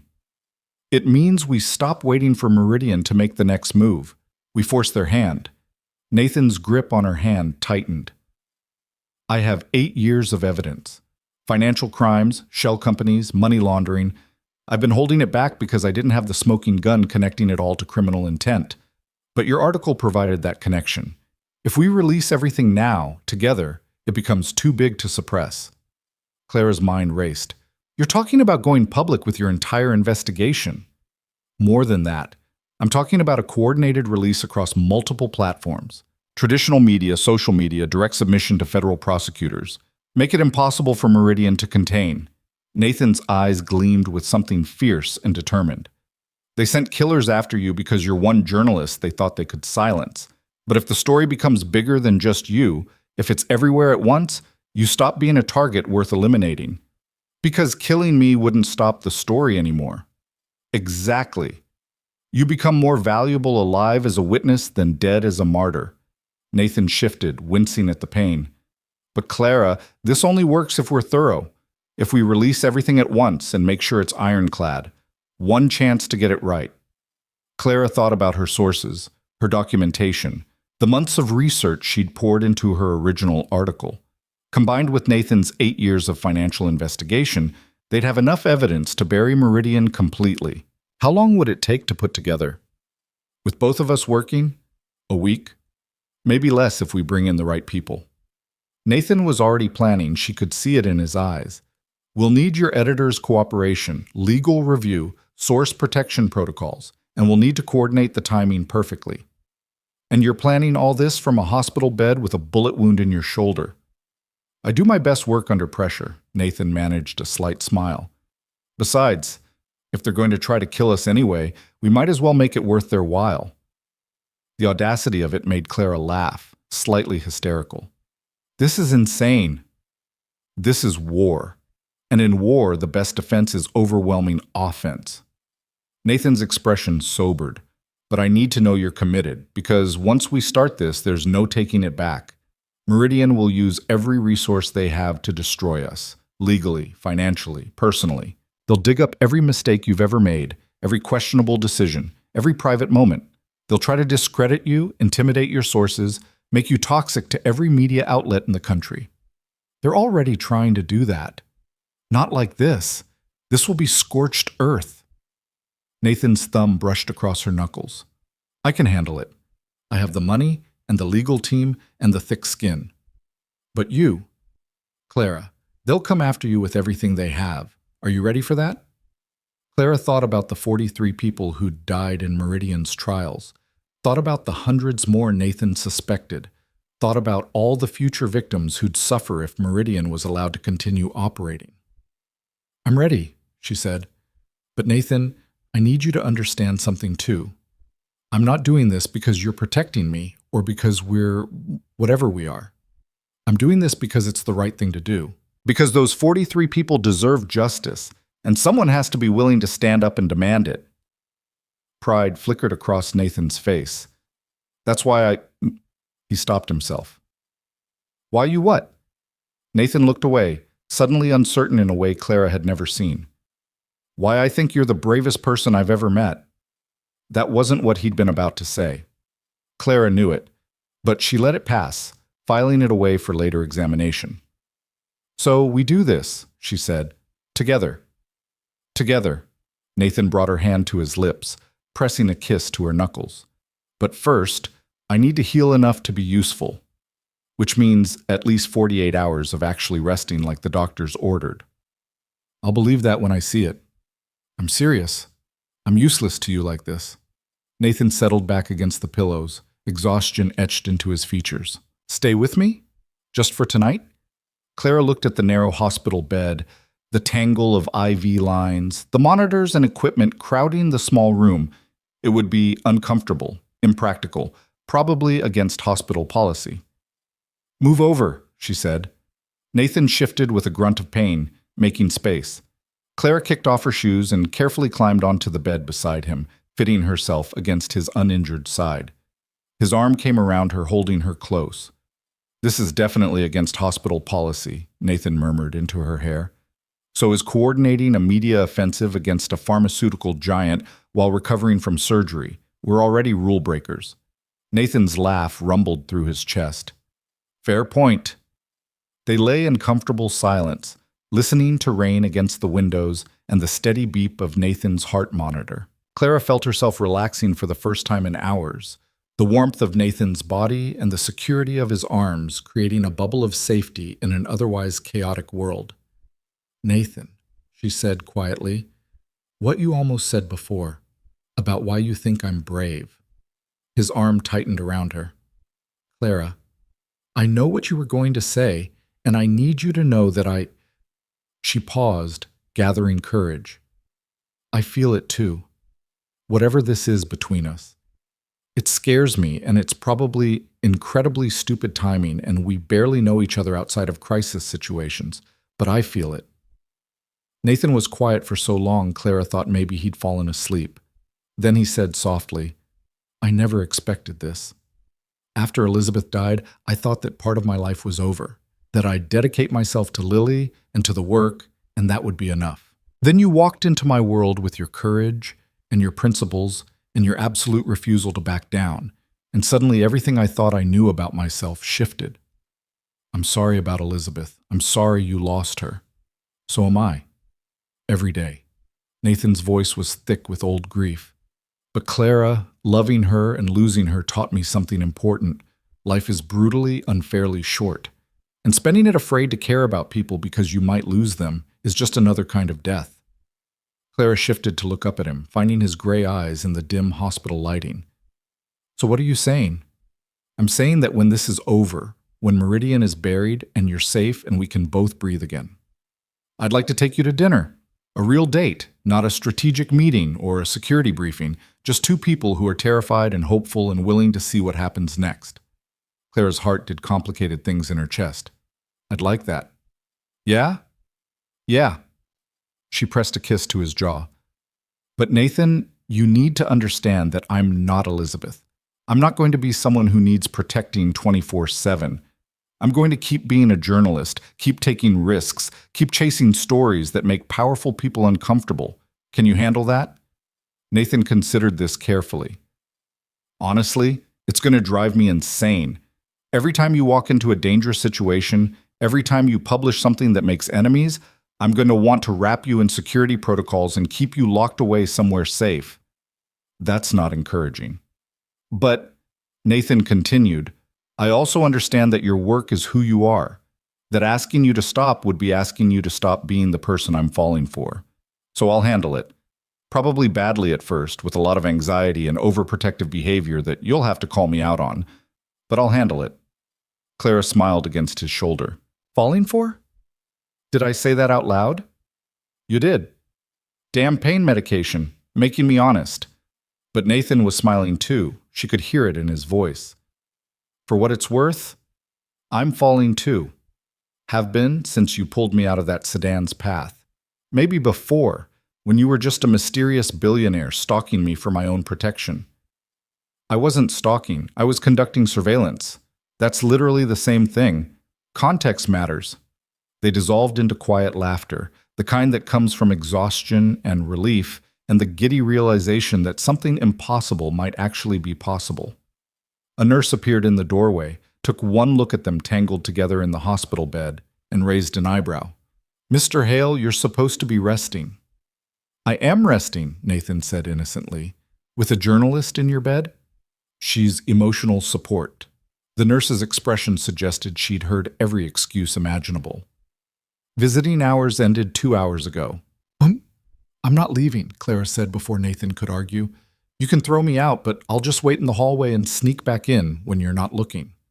The nurse sighed the sigh of someone who'd lost too many battles with stubborn patients and their stubborn visitors. Fine, but if his vitals spike because you're doing something you shouldn't be doing, I'm calling security. We'll be good, Nathan promised. The nurse left, shaking her head. Clara felt Nathan's chest shaking with suppressed laughter. Emotional support? She asked.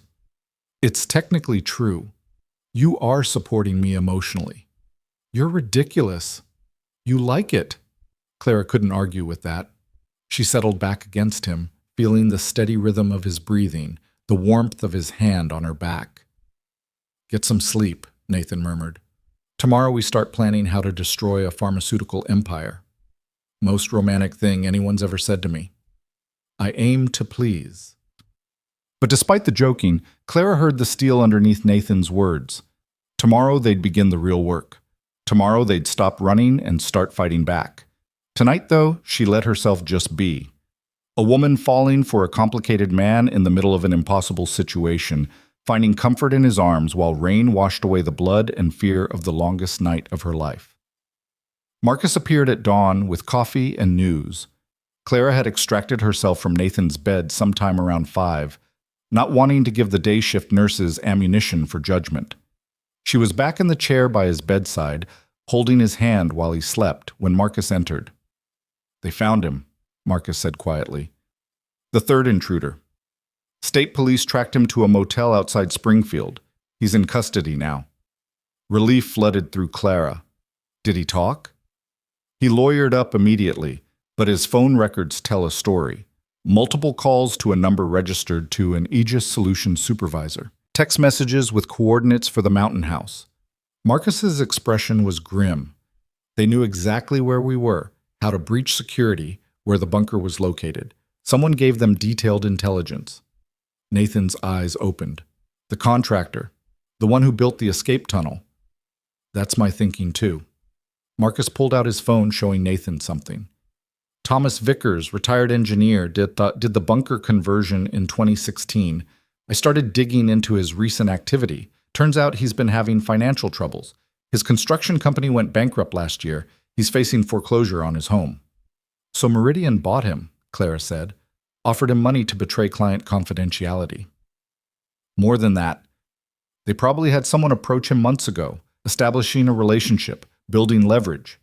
Nathan's voice was rough from sleep and anger. This wasn't opportunistic. This was planned. Which means they've been preparing to eliminate you for a while now. Marcus's tone was careful. Ms. Whitman, they knew about you before your article even published. They were setting up infrastructure to handle you. The implications made Clara's skin crawl. How long before? I don't know, but I'd bet they started the moment you filed your first FOIA request about their trials. Corporations like Meridian monitor journalists who dig into their business. They build profiles, anticipate problems, prepare solutions. Marcus looked at Nathan. They knew you'd protected people before, knew you'd likely step in for Ms. Whitman, so they prepared for that scenario too. By identifying vulnerabilities in my security infrastructure, Nathan finished, finding people they could flip, building a map of my resources. They've been playing a long game. We've been reactive. Marcus's jaw tightened. That changes now. Tell me what you need. Nathan and Clara exchanged glances. Some silent communication passed between them, an understanding that they'd crossed a line from which there was no return.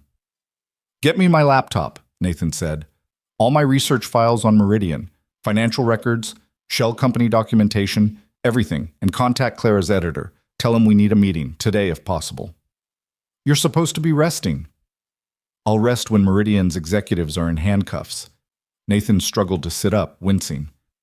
Marcus, they came into my home. They threatened someone under my protection. This isn't about keeping Clara alive anymore. This is about making sure they can't do this to anyone else ever again. Marcus studied Nathan's face for a long moment, then nodded. I'll make the calls. After Marcus left, Clara moved to sit on the bed beside Nathan. Someone you what? Someone I care about. Nathan's eyes met hers. Someone who's become important to me in ways I'm still trying to understand. Well, that's progress from emotional support. I'm working up to the bigger words. Give me time. Nathan took her hand, lacing their fingers together. Clara, before we dive into this, I need to ask you something. Okay. If we do this, if we release everything and force the confrontation, there's no guarantee we win. Meridian has resources we can't match, political connections, media influence. They could weather the storm and come out stronger while we're left destroyed. Nathan's expression was serious.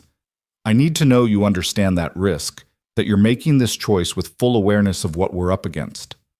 Clara thought about her career, her reputation, everything she'd built.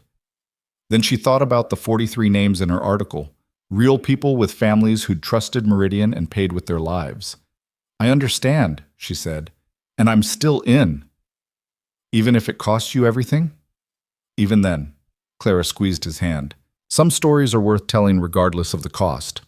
This is one of them. Nathan pulled her closer, kissing her forehead with a tenderness that made her ache.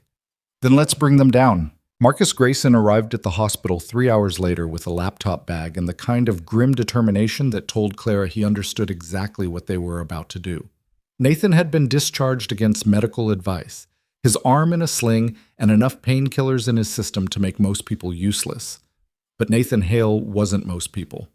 They commandeered a private conference room on the hospital's administrative floor, Marcus Webb standing guard outside, while the three of them spread 8 years of investigation across the table like pieces of a puzzle finally coming together. This is extraordinary, Marcus Grayson said, scrolling through financial records that showed money flowing from Meridian through a labyrinth of shell companies. You have evidence of systematic fraud going back decades. Evidence I couldn't publish without the connecting tissue Clara provided. Nathan pulled up another file one-handed, his injured shoulder making him clumsy. Her article proved executive knowledge and intent that transforms financial crimes into criminal conspiracy.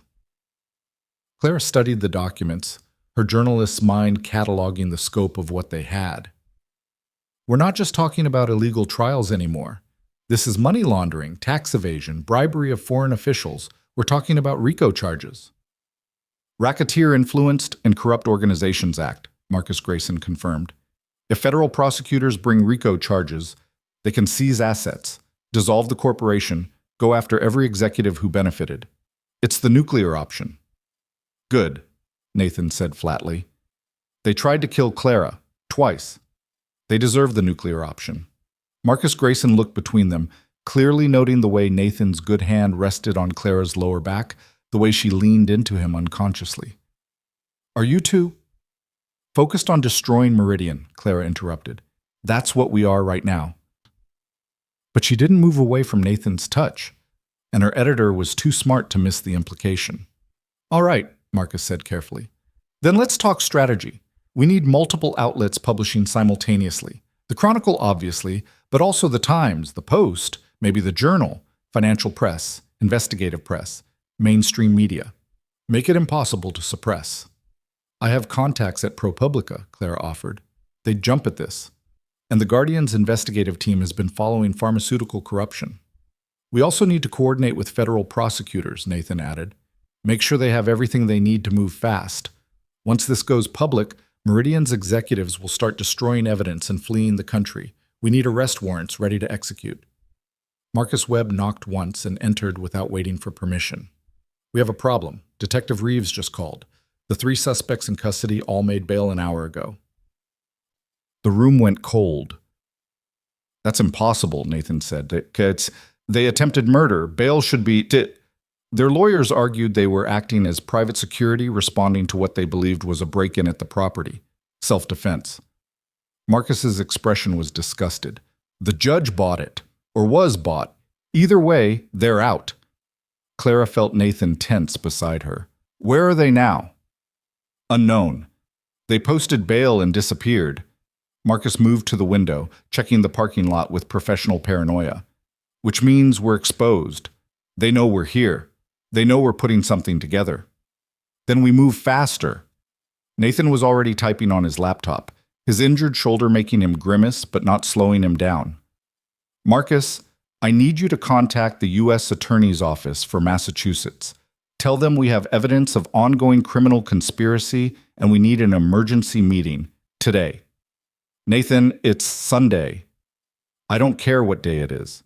Tell them we have documentation of a pharmaceutical company conducting illegal human trials that killed hundreds of people. Tell them we have financial crimes totaling billions of dollars. Tell them if they don't meet with us today, we're going to the media and they'll look like they let the biggest corporate corruption case in a decade slip through their fingers. Marcus Grayson pulled out his phone. I'll make the call. While her editor worked his contacts, Claire opened her own laptop and began drafting. She'd learned long ago that the best way to handle overwhelming situations was to focus on what she could control. Right now, that meant writing. Nathan watched her work, his gray eyes tracking the rapid movement of her fingers across the keyboard. What are you writing?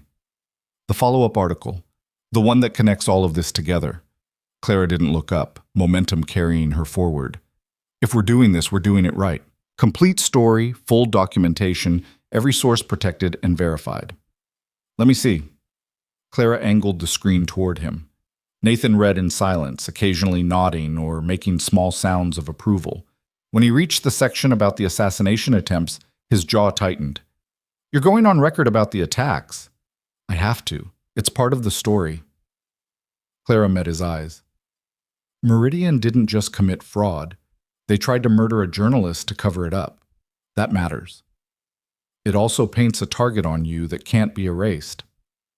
The target's already there, Nathan. At least this way, everyone knows about it. Sunshine is the best disinfectant, remember? Nathan was quiet for a moment, then nodded slowly. You're right. But Clara, when this publishes, your life changes permanently. You'll be the journalist who took down Meridian. That's a legacy that will follow you forever. Good. I want it to follow me. Clara saved her document, then turned to face him fully. I want people to know that corporations can't kill their way out of accountability, that the truth matters, that one person with evidence and courage can make a difference. Pride flickered across Nathan's face. You're extraordinary. I'm terrified. Those aren't mutually exclusive. Nathan's hand found hers under the table. For what it's worth, I'm terrified too. Marcus Grayson returned, his expression cautiously optimistic. U.S. Attorney's Office will meet with us at 4 o'clock. They're bringing in their public corruption unit and someone from the FBI's white-collar crimes division. Nathan checked his watch. That gives us 3 hours to organize everything. Marcus, I need you to create a master file. Everything organized by category: financial crimes, illegal trials, evidence of knowledge and intent, documentation of the assassination attempts. Make it so clean, a first-year law student could prosecute this case. On it. Marcus Webb pulled out his own laptop, fingers already flying. Claire continued writing, the words pouring out of her faster than she could second-guess them. This was what she did best, taking complex information and making it accessible, compelling, undeniable, making people care about injustice they'd previously ignored. Around 2 o'clock, Nathan's phone buzzed. He glanced at the screen and his entire demeanor changed, softening in a way Clara had only seen once before, when he talked about his daughter. I need to take this, he said, stepping away from the table. Clara watched him move to the far corner of the room, speaking quietly into the phone. She couldn't hear the words, but she could see his expression transform, the hard edges smoothed.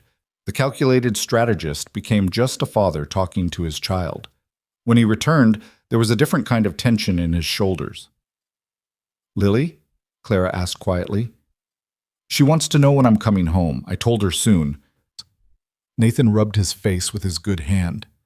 I hate lying to her, hate that she doesn't know what I do, why I do it. She just knows her dad disappears sometimes and comes back exhausted. She'll understand when she's older. Maybe. Or maybe she'll resent that I chose other people's justice over time with her. Nathan's voice carried old guilt. Elizabeth used to tell me that I couldn't save everyone, that trying would destroy me. I didn't listen. Clara reached for his hand. Nathan, you're not trying to save everyone. You're trying to stop people from dying the way Elizabeth did. There's a difference. Is there? Because sometimes it feels like I'm just running from grief, using investigation and protection as a way to avoid dealing with loss. Maybe you are, but that doesn't make the work less important. Clara squeezed his fingers. You've kept 17 people alive, 17 families that didn't have to experience what you went through. That matters, Nathan. It matters more than you probably realize. Nathan was quiet for a long moment. Then he said softly, 18 now. 18 if we count you. We haven't won yet. We will. Nathan's eyes met hers with absolute certainty. Because losing isn't an option, not this time. At 3:30, they packed everything into encrypted drives and headed to the U.S. Attorney's Office in a convoy of 2 vehicles, Nathan's Mercedes, with Marcus Webb driving, and an unmarked police car Detective Reeves had provided for additional security. Clara sat in the back of the Mercedes with Nathan, both of them reviewing documents on their laptops, making final edits, ensuring nothing was missed. Are you ready for this? Nathan asked as they pulled into the federal building's underground parking. No, but I'm doing it anyway. Clara closed her laptop. That's what courage is, right? Being terrified and doing it anyway? That's exactly what it is. Nathan's hand found hers in the dim parking garage. Clara, whatever happens in there, whatever they ask for, whatever pressure they apply, remember that you hold the power. You have the evidence. You have the story. They need you more than you need them. You'll be with me? Every step. Nathan lifted her hand to his lips, pressing a kiss to her knuckles. Every single step. The U.S. Attorney for Massachusetts was a severe woman in her 50s named Patricia Vance, who looked like she could prosecute war criminals before breakfast and still have energy left for lunch. She met them in a secure conference room with an FBI agent named Chen and 2 assistant U.S. attorneys whose names Clara immediately forgot in the rush of adrenaline. Mr. Hale, Miss Whitman, Mr. Grayson. Patricia Vance's handshake was firm, professional. You've made some serious allegations. I hope you have evidence to back them up. We have 8 years of documentation, Nathan said, handing over the encrypted drives. Financial crimes, illegal medical trials, evidence of systematic corruption spanning 3 decades. And we have proof that Meridian Pharmaceutical hired contractors to murder Ms. Whitman to prevent this information from becoming public. Agent Chen's expression sharpened. You have evidence connecting Meridian directly to the assassination attempts? Phone records linking the suspects to Aegis Solutions, which has a documented corporate relationship with Meridian. Financial transfers from Meridian subsidiaries to Aegis accounts. And testimony from the contractor who provided intelligence about secure locations. Nathan pulled up files on the conference room's display screen. It's circumstantial but compelling. Combined with motive and opportunity, it establishes a pattern. For the next 2 hours, they walked through everything. Clara presented her research on the illegal trials, naming the victims, documenting the deaths, proving that Meridian's executives knew about the risks and authorized the trials anyway. Nathan presented the financial crimes, money laundering through offshore accounts, tax evasion through shell companies, bribery of foreign officials to secure favorable drug approvals. Patricia Vance listened with the intensity of a predator selecting prey. The assistant U.S. attorneys took notes furiously. Agent Chen asked pointed questions about sourcing and verification. This is RICO-level conspiracy, Vance said finally. If we move forward, we're looking at arrests of C-suite executives, seizure of corporate assets, potentially dissolving the entire company. That's economic disruption on a massive scale. Thousands of jobs lost, stock market impact, political blowback. 43 people died, Clara said quietly. Hundreds more were harmed, and Meridian's executives knew. They knew and they authorized it anyway because the profit margin justified the cost. So yes, there will be economic disruption, but there will also be justice. Vance's expression didn't change, but something flickered in her eyes. Respect, maybe. Or recognition of a kindred spirit who understood that justice sometimes required uncomfortable sacrifices. "What's your timeline?" she asked. "We're publishing in 48 hours, Marcus Grayson said. Multiple outlets, coordinated release. Once it's public, Meridian's executives will start destroying evidence and fleeing jurisdiction. You need to move before that happens. 48 hours isn't enough time to prepare a case this complex." "Then prepare faster." Nathan's voice was cold. "Because with or without you, this story is going public. The only question is whether federal prosecutors are ready to act when it does." Vance stared at Nathan for a long moment. Then she turned to her assistants. "Get me warrants. Search warrants for every Meridian facility, arrest warrants for the CEO, CFO, and Chief Medical Officer. I want everything ready to execute the moment this story breaks. And contact the SEC. We'll need trading halted as soon as we move." Agent Chen was already on his phone. "I'll coordinate with our white-collar crimes unit. We can have teams ready within 24 hours. "Make it 12, Vance said. "Ms. Whitman, Mr. Hale, you just handed us the biggest corporate corruption case in years. Don't make me regret trusting you to handle this responsibly." "We won't," Clara promised. They left the federal building as the sun was setting, painting Boston's skyline in shades of orange and gold. Clara felt simultaneously exhausted and electrified, like she'd just run a marathon and discovered she could fly. "We did it," she said as they reached the Mercedes. "We actually did it." "We started it," Nathan corrected. "Now comes the hard part." Back at a secure hotel Marcus Webb had arranged, nowhere near Nathan's known properties, registered under a shell company, with private security on every floor, they continued working. Clara finished her article at 2 a.m, her eyes burning but her mind sharp with purpose. Nathan reviewed every word, suggesting edits, ensuring legal protection, making sure nothing could be used against her. Marcus Grayson coordinated with other outlets, setting up the synchronized publication schedule.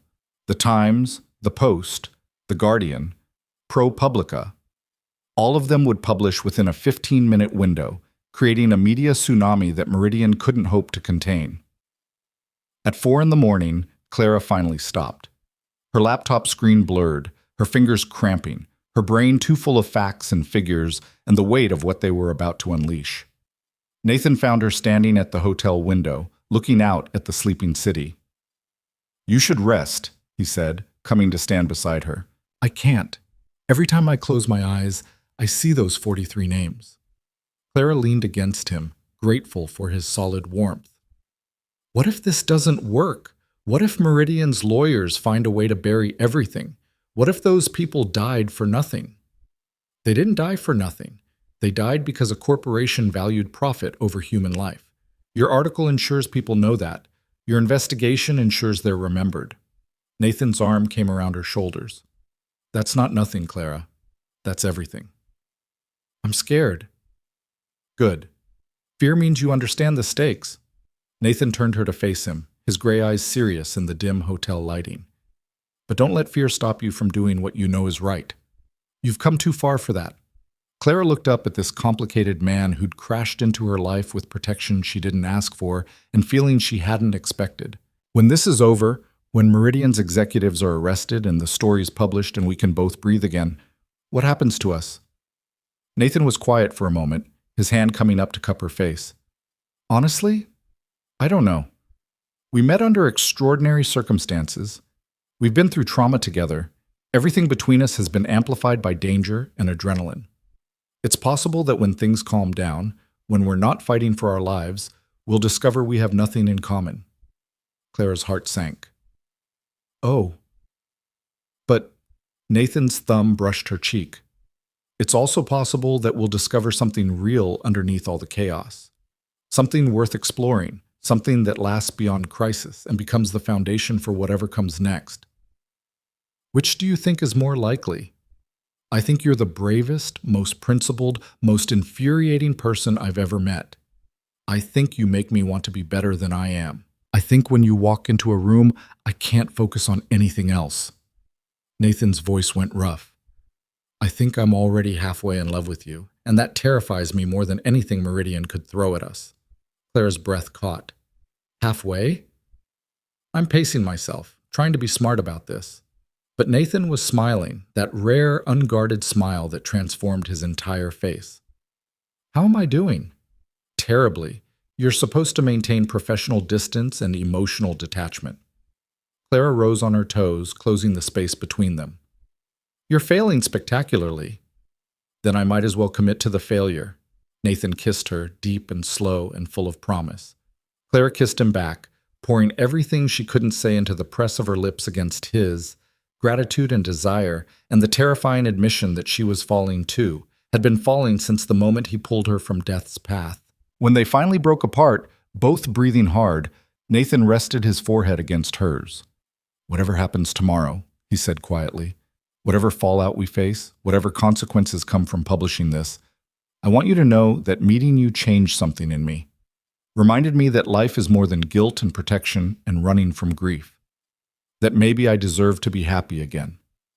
You do deserve it, Clara whispered. You deserve it so much. So do you. Remember that when Meridian tries to destroy you. Remember that you're doing this for the right reasons. Nathan pulled her closer, and Clara let herself be held, finding strength in his arms. Get some sleep. We have a war to win tomorrow. The story published at exactly 9 o'clock Tuesday morning, Eastern Standard Time. Clara watched from the hotel room as her carefully crafted words appeared simultaneously across 7 major outlets, each one carrying portions of the investigation, each one adding new layers to the damning portrait of Meridian Pharmaceutical. The reaction was immediate and overwhelming. Within an hour, Meridian stock had plummeted 40%. Trading was halted by the SEC pending investigation. Social media exploded with outrage. Congressional representatives called for hearings. International regulatory bodies announced inquiries. At 11:30, federal agents executed search warrants at Meridian's headquarters in New Jersey and 12 other locations across the country. At noon, arrest warrants were served on the CEO, CFO, and Chief Medical Officer. All 3 were taken into custody. Clara watched it unfold on multiple news channels, her article being quoted, her name being mentioned, her investigation being called groundbreaking and explosive, and the most important pharmaceutical expose in decades. Nathan stood behind her, his good hand resting on her shoulder, solid and steady. You did it, he said quietly. We did it. Clara covered his hand with hers. I couldn't have done this without you. You absolutely could have. You're Clara Whitman. You would have found a way. But Nathan's grip tightened, betraying emotion he didn't voice. I'm just glad I got to be part of it. Marcus Grayson called an hour later, his voice jubilant. Clara, have you seen the traffic numbers? Your article crashed our servers twice. We've had to add emergency server capacity. Everyone's reading this. Everyone. What about Meridian's response? Their PR firm released a statement denying everything, but it's weak, defensive. Their lawyers are scrambling. Marcus laughed, giddy with victory. Clara, you just made history. This is Pulitzer-level work, career-defining. You're going to be untouchable after this. But Clara wasn't thinking about prizes or prestige. She was thinking about the 43 names in her article, about the families who'd finally see justice, about the future victims who'd be spared because Meridian's ability to harm people had been systematically dismantled. That night, Nathan received a phone call from Patricia Vance. The 3 executives are cooperating, she told him, her voice carrying grim satisfaction, offering testimony against board members in exchange for reduced sentences. We're looking at RICO indictments against 17 individuals. This is going to be the biggest corporate corruption prosecution in a decade. What about the assassination attempts? Nathan asked, putting the call on speaker so Clara could hear. Harder to prove direct connection, but we're working on it. The suspects are talking, trying to cut their own deals. We'll get there. Vance paused. Mr. Hale, Miss Whitman, this investigation is going to take months, possibly years. Trials, appeals, asset forfeiture proceedings. It's going to be a long road. We're ready, Clara said. Good. Because you're both going to be called as witnesses, repeatedly. Your lives are going to be scrutinized by defense attorneys trying to discredit you. They'll dig up every mistake, every questionable decision, every private moment. Are you prepared for that? Clara looked at Nathan. He looked back, a question in his eyes. We're prepared, she said, together. After the call ended, Nathan pulled Clara into his arms, holding her close in the quiet hotel room. You know what this means, he said. No more hiding, no more anonymity. You're a public figure now. Your life becomes public property. I know. Clara pressed her face against his shoulder. Is your offer for that dinner still open? The real date, after all this is over? Are you asking me out, Miss Whitman? I'm asking if you're willing to be seen with me publicly, when everyone knows who I am and what I did, when there are cameras and questions and scrutiny. Clara pulled back to look at him. When people will inevitably connect us and speculate about our relationship and probably write think pieces about whether a billionaire dating the journalist he protected is ethically complicated. Nathan considered this seriously. It is ethically complicated. I know. People will talk. Will assume you're with me because I protected you, that it's some kind of savior complex or power imbalance or Stockholm syndrome. I know that too. And you're okay with that? With people judging something they don't understand? Clara thought about everything they'd been through. The terror and the trust and the slow realization that what existed between them was real, regardless of how it started. I'm okay with it if you are, she said. Because Nathan, I don't care how we met. I don't care that the circumstances were complicated or that people will have opinions. I care that you make me feel brave and safe and challenged all at once. I care that you see me as an equal partner, not someone who needs saving. I care that when I look at you, I see someone I want to know for a very long time. Nathan's expression transformed, hope and wonder, and something that looked like joy. A very long time. At least through several awkward family dinners, multiple failed attempts at cooking together, and that time we inevitably have a massive fight about something stupid and have to figure out how to apologize. Clara smiled. You know, the normal relationship milestones. I have a 7-year-old daughter who's very protective of me and will probably interrogate you extensively about your intentions. I have sources who are international arms dealers and reform mobsters who will want to vet you for security clearances. I have trust issues and overprotective tendencies and a pathological need to solve everyone's problems. I have workaholism and a dangerous career and a complete inability to back down from a fight even when I should.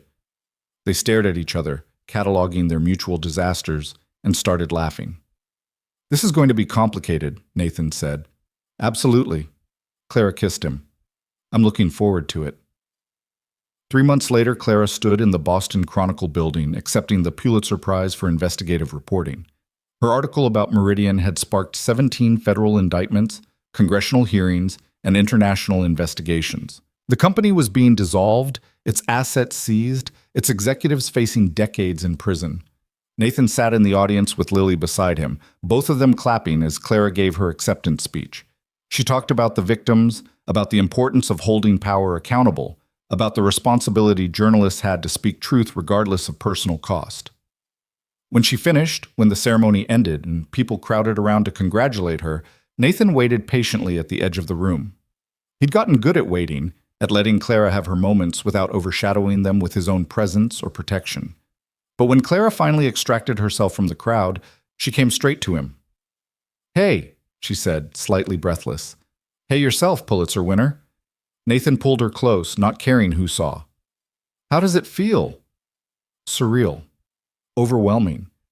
Like maybe I'm dreaming." Clara looked up at him. "But also right. Like this was what I was supposed to do with my life."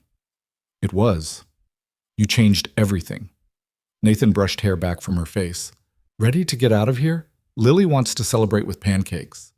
"I thought we were doing the fancy celebration dinner your publicist planned." "We are. Tomorrow. Tonight is just us." Nathan's expression softened. "If that's okay." Clara looked at Lily, who was bouncing on her toes with barely contained excitement, and felt something warm settle in her chest. This simple moment of family and normalcy felt more valuable than any award. "Pancakes sound perfect," she said. They left the ceremony together, Nathan's arm around Clara's shoulders, Lily chattering about the science project she wanted help with. Outside, protesters gathered near Meridian's shuttered headquarters, demanding justice for victims. News crews filmed segments about the ongoing trials. The city buzzed with the aftermath of everything Clara and Nathan had set in motion. But Clara wasn't thinking about corporations or corruption or the long legal battles still ahead. She was thinking about the man beside her who'd started as a stranger with a protection complex and become the person she trusted most in the world. She was thinking about pancakes and science projects and the beautifully ordinary life they were building together from the ashes of crisis. She was thinking that sometimes the most important stories weren't the ones you published.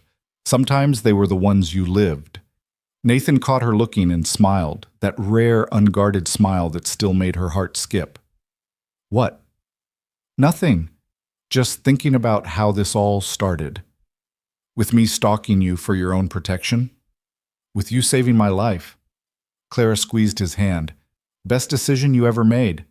"Second best," Nathan corrected. "Best decision was asking you to dinner after it was all over." "You never actually asked. I asked you, remember?" "Details." Nathan pulled her closer as they walked. "The point is, we both chose this. Chose each other. That's what matters." Lily ran ahead, pointing out a restaurant that served the best pancakes in Boston. Clara watched her go, this small person who'd accepted Clara into her life with surprising ease and felt the future opening up in ways she'd never imagined. "Nathan," she said quietly. "Yeah?" "Thank you. For everything, for protecting me when I didn't know I needed it, for trusting me to make my own choices, for being patient while I figured out my feelings, for—" Clara's voice caught. "For showing me what it looks like when someone chooses to stay, even when things get complicated." Nathan stopped walking, turning to face her fully. People moved around them on the busy sidewalk, but he didn't seem to notice. His attention was completely, utterly focused on Clara. "You make it easy to stay," he said simply. "You make everything easy, even when it's hard. That's your gift, Clara. You take impossible situations and find the truth in them, the clarity. You did it with Meridian. You're doing it with us." His hand came up to cup her face. "I love you. I should have said it sooner, but I'm saying it now. I love you, and I'm not going anywhere." Clara's eyes burned with tears she hadn't expected. "I love you too, even though you're overprotective and controlling and have terrible timing." "Hey, my timing is excellent. I literally saved your life with my timing." "That was one time. It was a very important time." They were both laughing now, drawing looks from passers-by, but Clara didn't care. This was her life now, loving a complicated man with a good heart, raising his daughter together, building something real from the rubble of everything that had tried to destroy them. "Come on," Nathan said, taking her hand again. "We're going to lose Lily in the pancake line. and she'll order everything on the menu if we're not there to supervise. Clara let him pull her forward into the restaurant, into the evening, into the rest of their lives. Behind them, the city continued its complicated dance of justice and corruption, truth and power, victory and consequence. But ahead was pancakes and laughter, and a 7-year-old who wanted to know if Clara could help build a volcano for science class. Ahead was Nathan's hand in hers, and the promise of tomorrow, and all the tomorrows after that. Clara Whitman had started this journey as a journalist chasing a story. She was ending it as someone who'd found something more valuable than any headline. She'd found home,